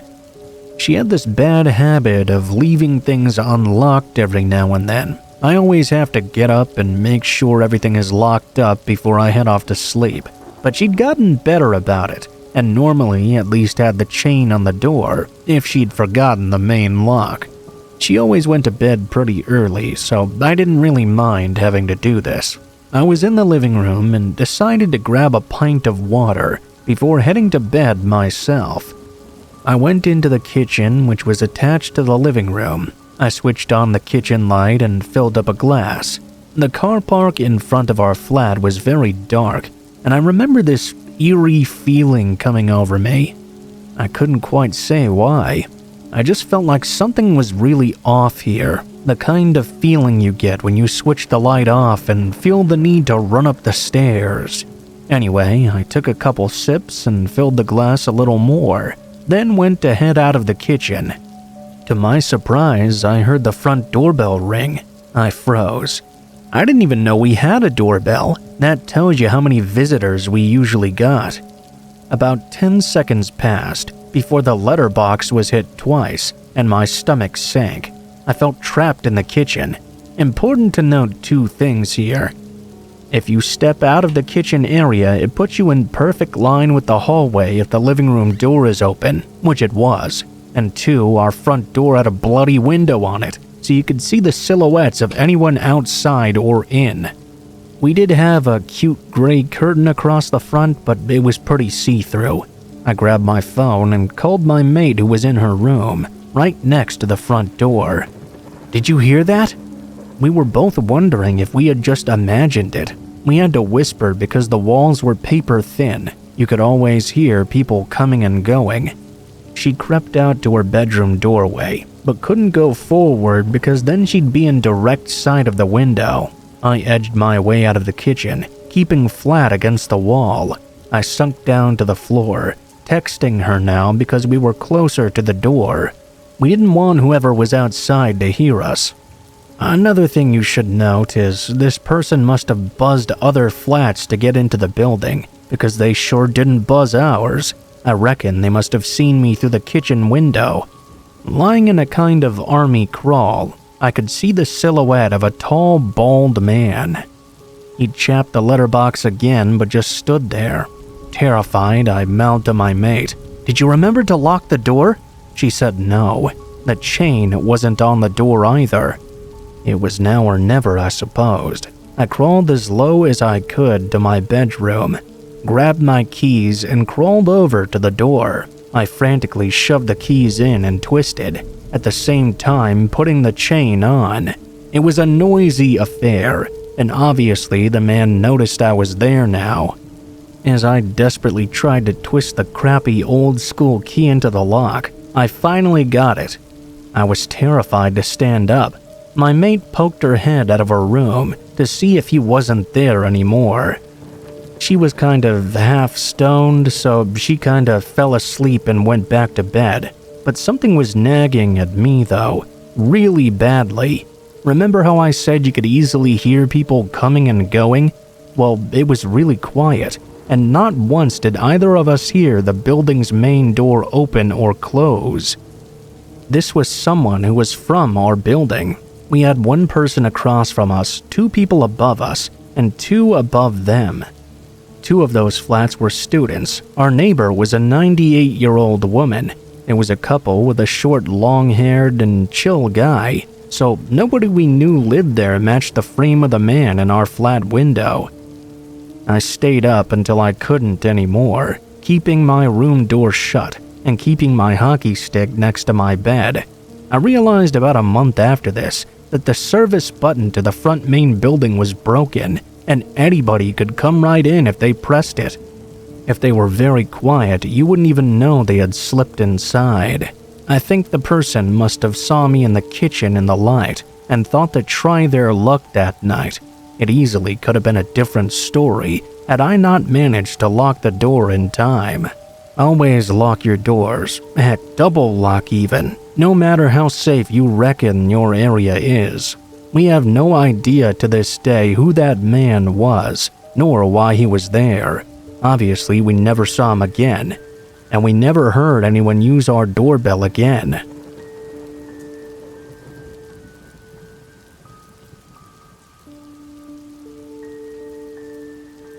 Now, I normally wouldn't share anything. I'm more of a silent lurker, but something happened to me the other night, and I figured I should contribute my own story about how I found out my neighbors were terrorists. I'm sure a lot of you already know this, as it's made its rounds in the news, but a few days ago on October 7th, 2020, there was an FBI raid on a trailer in Michigan. This story takes place on the night of that raid, around 7:30 p.m. My boyfriend was at home sleeping when I came home from work at around 6:45. I drove into our neighborhood and turned down the street to our house. All seemed normal as I went inside to rouse my sleeping boyfriend. We prepared to gather our things to go shopping. It took me a little while to wake him up, and we began to chat a bit about my day. As we were getting ready to leave our house and go, we were continuing the conversation we were having. We stepped out onto our front porch. That's when I noticed that we sounded much louder outside, and there were people standing at the end of the road. I stopped mid-sentence and realized how eerily quiet it was, aside from my boyfriend who was still talking. I tapped his shoulder and tried to draw his attention from locking our door to these mysterious people gathering in the street.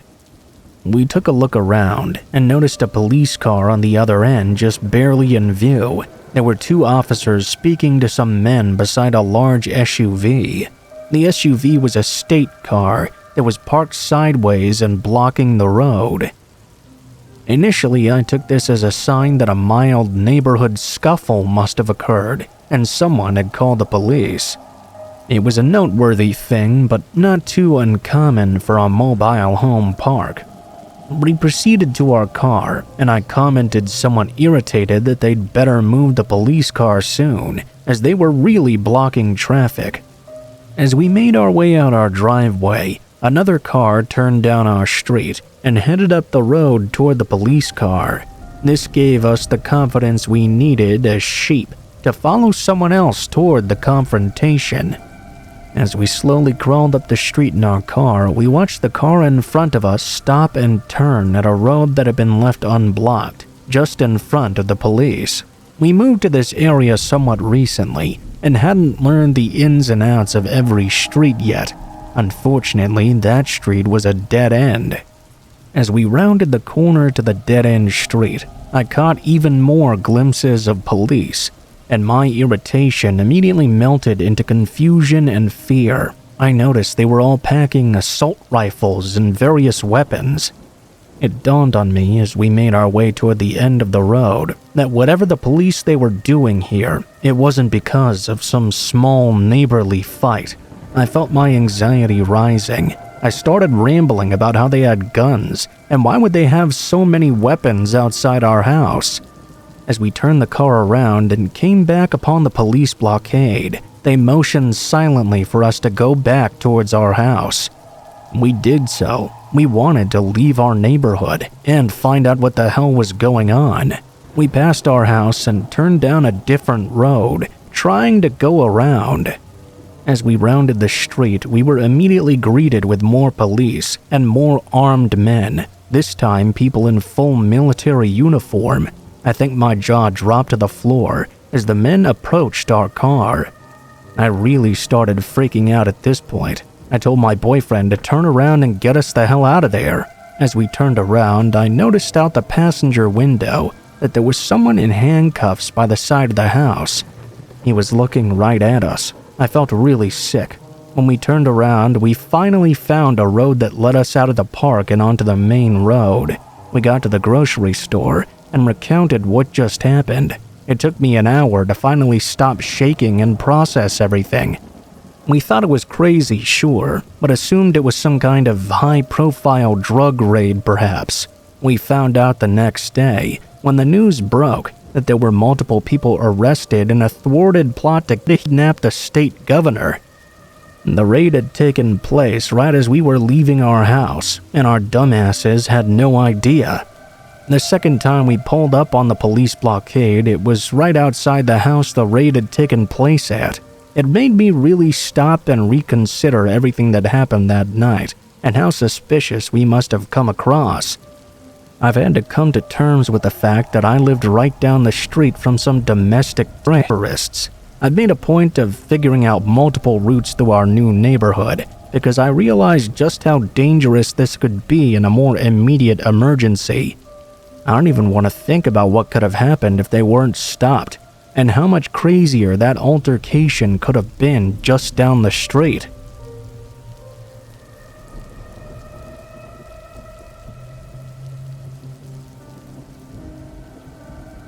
In late 2020, I was working at a chain hotel off the interstate. I won't say which hotel, but it was a major brand. I was training a coworker for the night audit shift. She and I are both female and in our mid-20s.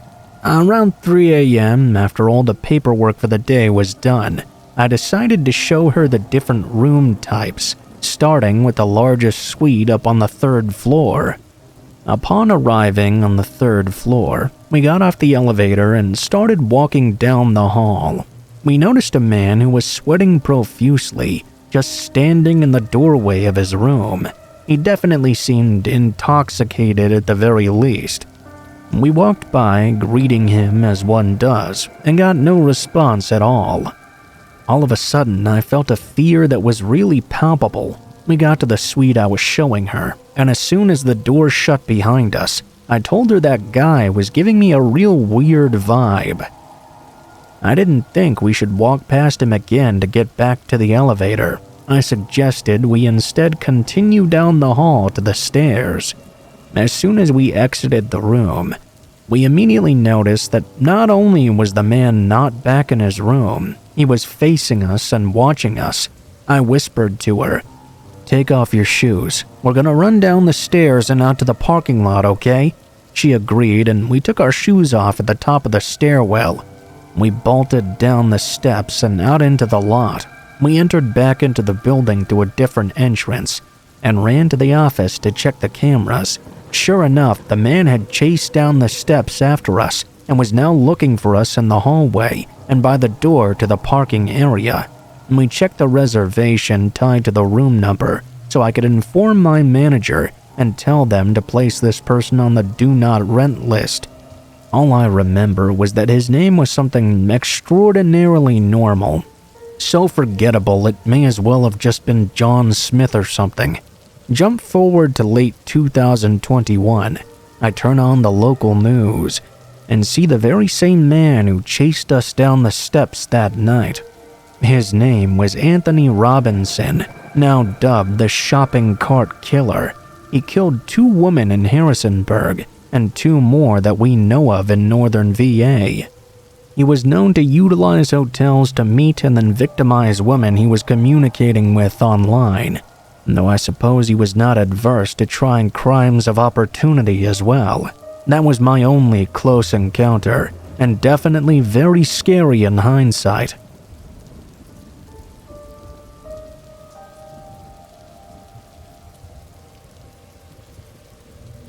I live in South Georgia, so things over here can be really shady. I go to this one Walmart all the time, and I've never had problems with it whatsoever. I'm a 21-year-old man, so it's kind of weird to imagine being followed anyways. Here we go with the story though. I was going shopping for some groceries, doing my usual thing. It was around 8:30 p.m. by the time I got done checking out. As I was walking out of the store though, I noticed this older gentleman giving me a real strange stare. I brushed it off initially until I'd noticed he'd followed me out to the parking lot and was still staring as I was putting my groceries in my car. I decided to kind of hurry up the pace. I can defend myself, I'm a pretty muscular guy, but I'm not exactly keen to get into a fight for no reason. I got in my car and started to drive away. Honestly, I thought that would be that. I got about a mile down the road when I noticed this black pickup truck pull up behind me and start riding right on my bumper. I slowed down and went off the road a little to let him pass by, except he didn't even try. He just kept pressed up right against me. I finally brake checked him and he passed by, but as he was doing that, I noticed it was the very same old man from earlier. When he passed me, he brake checked me too and tried to get me to stop my car. This went on for 10 minutes until I got very aggravated. I slipped into the other lane and sped by him. Finally, I was able to get home, seemingly having lost him in the meantime. I went inside and began to chill out, when a while later my Ring camera went off. I looked at the video from my phone, and that same man was out on my front porch. I called the police and they arrived pretty quickly, but he was already gone. There wasn't really anything they could do. This happened just last night, by the way, so I'm still kinda freaked out by the whole thing.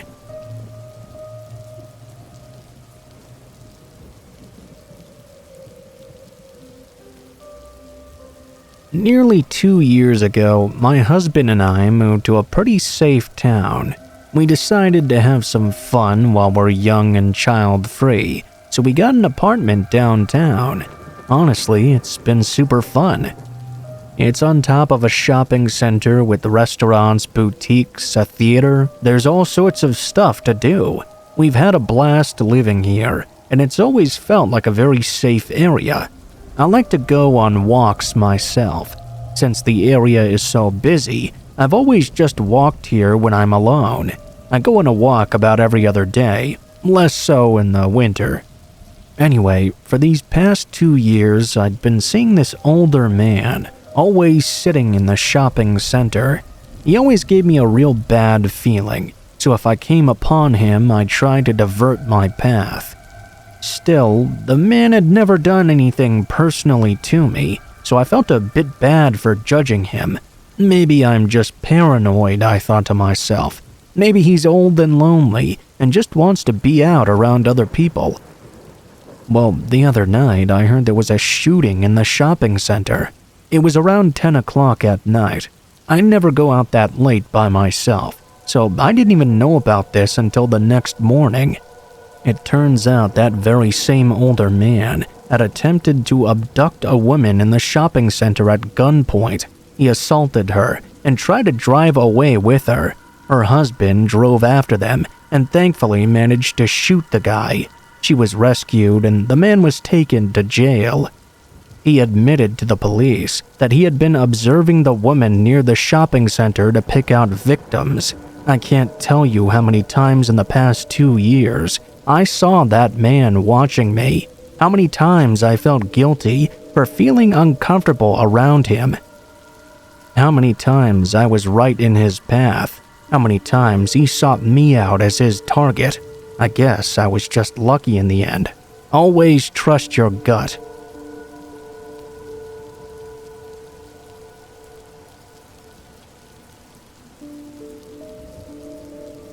When I was about 6 years old, in kindergarten or first grade, I can't exactly remember which, we lived right across the street from my school, and I mean right across the street. From our front room window, the school property was the majority of what could be seen. I went to this school until my second grade year, when the school was shut down by the district, and the kids were shipped off to whatever school happened to be closest to them. The abandoned property became a community center of sorts for the town. By the way, less than 200 people live here. I won't name drop the town, but I will say it's somewhere in rural Illinois. The estimated 200-person figure was in 1989, and there are considerably fewer people now. Most of the population eventually moved away or died, and several of the houses have burned down. Today, the town is even more dried up than it was during my kindergarten years, and the last time I visited, it looked as though nature was in the process of reclaiming it. I say all of this because it's important you understand just how small this town was. People didn't just randomly show up there. Strangers would be immediately recognized. There was nowhere for them to hide because the town only had 3 streets. All but the end of one of them led out of town, and the lone end of the lone street that didn't offer an escape route led right to a dead end with an ancient cemetery. The town had nothing but a post office, a couple of abandoned buildings that I'm certain used to be general stores, and a single payphone. Today, the post office is closed down, and the payphone is gone. Keep all this in mind when I say that a stranger or creep would have been noticed immediately. It's surprising to note then that I was almost abducted by a stranger in that very same town, from directly in front of the school in fact. Actually, I was abducted. That's the strangest thing. I remember when I left school that day, there was a man standing in front of a vehicle, and he greeted me directly by name. The man knew my name, and he told me my mom had sent him to pick me up for some reason or another. The memory of what he actually said is a bit hazy, but it amounted to something like, "Your mom isn't at home, so she sent me to pick you up and take you to where she is. Get in and we'll go for a ride." You know, the usual creeper thing. And I did. There are certain details I don't remember from this point. Why didn't I just look across the street to see if my mom's car was in our driveway? Maybe I did. Where did we go? I can't remember. What happened? I can't remember much of that either. I only have the briefest of memories of me sitting in the passenger seat of his vehicle, saying something as we drove out of town. Can't remember what he said. Can't even remember what he looked like. There's just a large chunk of my memory that's blocked out. Maybe he took me somewhere and did something to me, and I just locked it up inside. I sure hope not.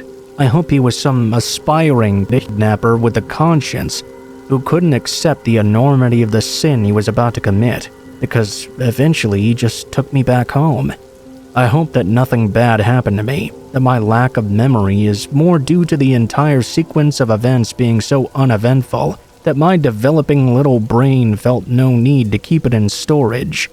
A few years back, I actually asked my mom about it, just to make sure I hadn't imagined the whole thing. Hey, do you remember when that strange man took me from school and brought me back? Oh, yeah. Apparently I told her what happened, because she told me how she went over to the school and began freaking out about it. That's all I have to prove to myself it even happened. Up until then, I had wondered if I'd just imagined the whole thing. Who was the man? How did he know my name? Why did he take me? And most importantly, why did he just bring me back? What even happened that day that I can't remember? It might not be the most traditionally scary story, but knowing there was a real monster who almost gobbled me up when I was 6 years old and lost his appetite for some reason is more horrifying than I can even imagine.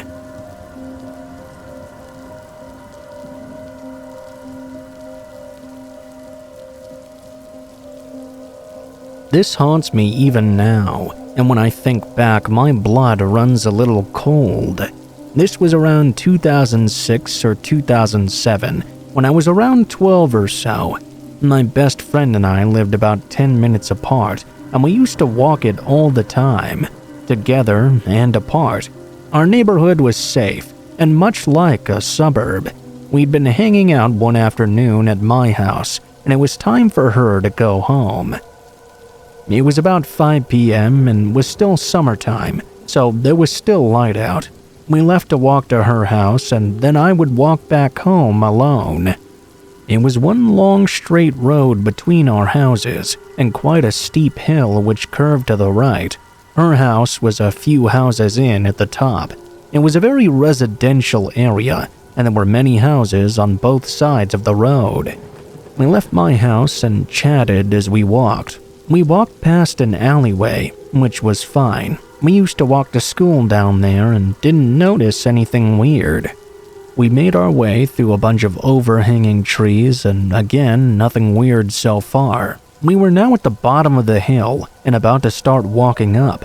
We began the trek upward when my friend suddenly turned around and whispered to me, "There's 2 guys behind us." I turned around. I was surprised to see that in fact there were. They were a good distance back though, so I wasn't too worried yet. We carried on walking when my friend turned around again. "They're getting closer." I turned around to look. They were much closer now. We picked up the pace and were further up the hill, about halfway up.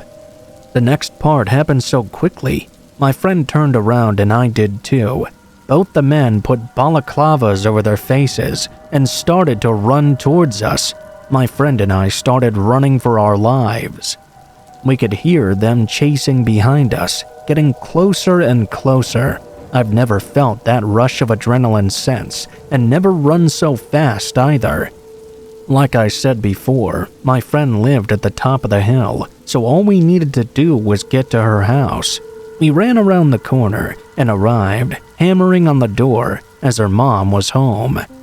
She opened the door as she was in the kitchen and could see us running. She shouted something at the men chasing us, and we then collapsed inside our house. It's one of those what-if moments I think about a lot. What if we hadn't managed to outrun them? What if we had been wearing headphones? What if my friend's house was a little bit further? Would we still be here? They're already weirdos for chasing 2 preteen girls, but the fact they put balaclavas on meant they probably meant business. I'm 27 now, and I still get freaked out about how creepy that was, and how close they got to grabbing us.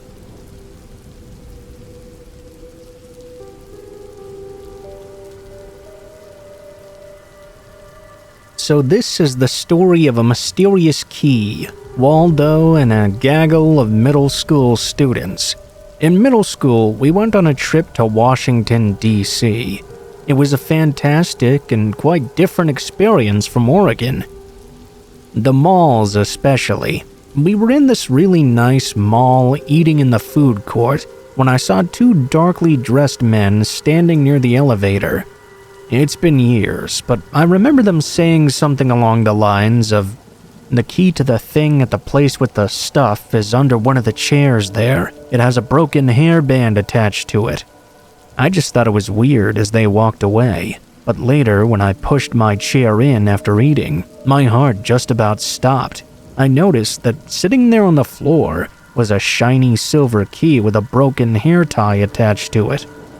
My friends were already walking away. I couldn't say anything to them, so I did the stupid thing and picked up this mysterious key. I waited until we were on the bus to tell them what happened. My friend's boyfriend bravely offered to hold on to the key and tied it to his shoe. A day or so later, we were walking around DC, and I noticed this guy dressed up like Waldo from Where's Waldo. I didn't think on it too much until I realized that he was following us all around. Terrified, we stuck close to our group. I didn't have the heart to tell my friends that as we were walking around that day, I saw that guy talking to the same two darkly dressed men from the mall. A few days later, we were at Busch Gardens, the amusement park. It was getting pretty late and it was just about deserted. This place was a few hours away from where we were staying before. I think we actually drove most of the night to get there. I suppose you can imagine my horror when I saw Waldo there. He followed our group closely the entire time, getting on every single ride that we did. It was absolutely terrifying, and we weren't sure if we could tell our teacher. If we did, would she even believe us? I saw him talking to those two darkly dressed men there too. And that's when I told my group. The boy who was holding the key got an idea. He walked into sight of the two men and Waldo, right across the food area of a building. The boy took the key from his shoe, and then, in the most convincing manner he could, pretended to swallow it. He held it in his mouth for an hour as they continued to follow us. We didn't want to alert them to the fact it had been faked. Eventually, they stopped following us. We thought we were safe, but the boy continued to hold on to that key. It had become a pretty funny story to us by the end of the trip, until the return flight, when we saw Waldo on our plane.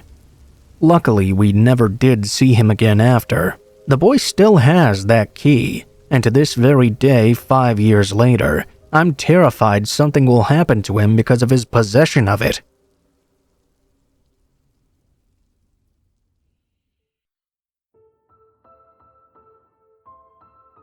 What is up, guys? Blue Spooky here. Thank you guys so much for watching, especially if you made it this far to the end of the video. If you liked the video, please be sure to like, share, comment, and subscribe if you feel so inclined. If you have any feedback for me as well, be sure to leave that in comments below the video. If you guys have a story you'd like to send in, or if you'd like to contact me for any reasons, there will be links to my social media in the description below the video, including my Facebook, Gmail, and Twitter accounts. Go ahead and send me a message on any of those, and I'll try to get to you as soon as possible. If you do decide to send in a story, please be sure to include in the tagline what the name of the story is if it has one, what type of story it is if it has one, and how you'd like to be credited in the description below the video. Please make sure to include as much detail as you feel comfortable with, and try to use as much proper grammar as possible to make sure you have the highest chance of appearing in a future video. Overall, I think that's pretty much it for now, guys, so thank you so much for watching, and I hope you guys have a great day.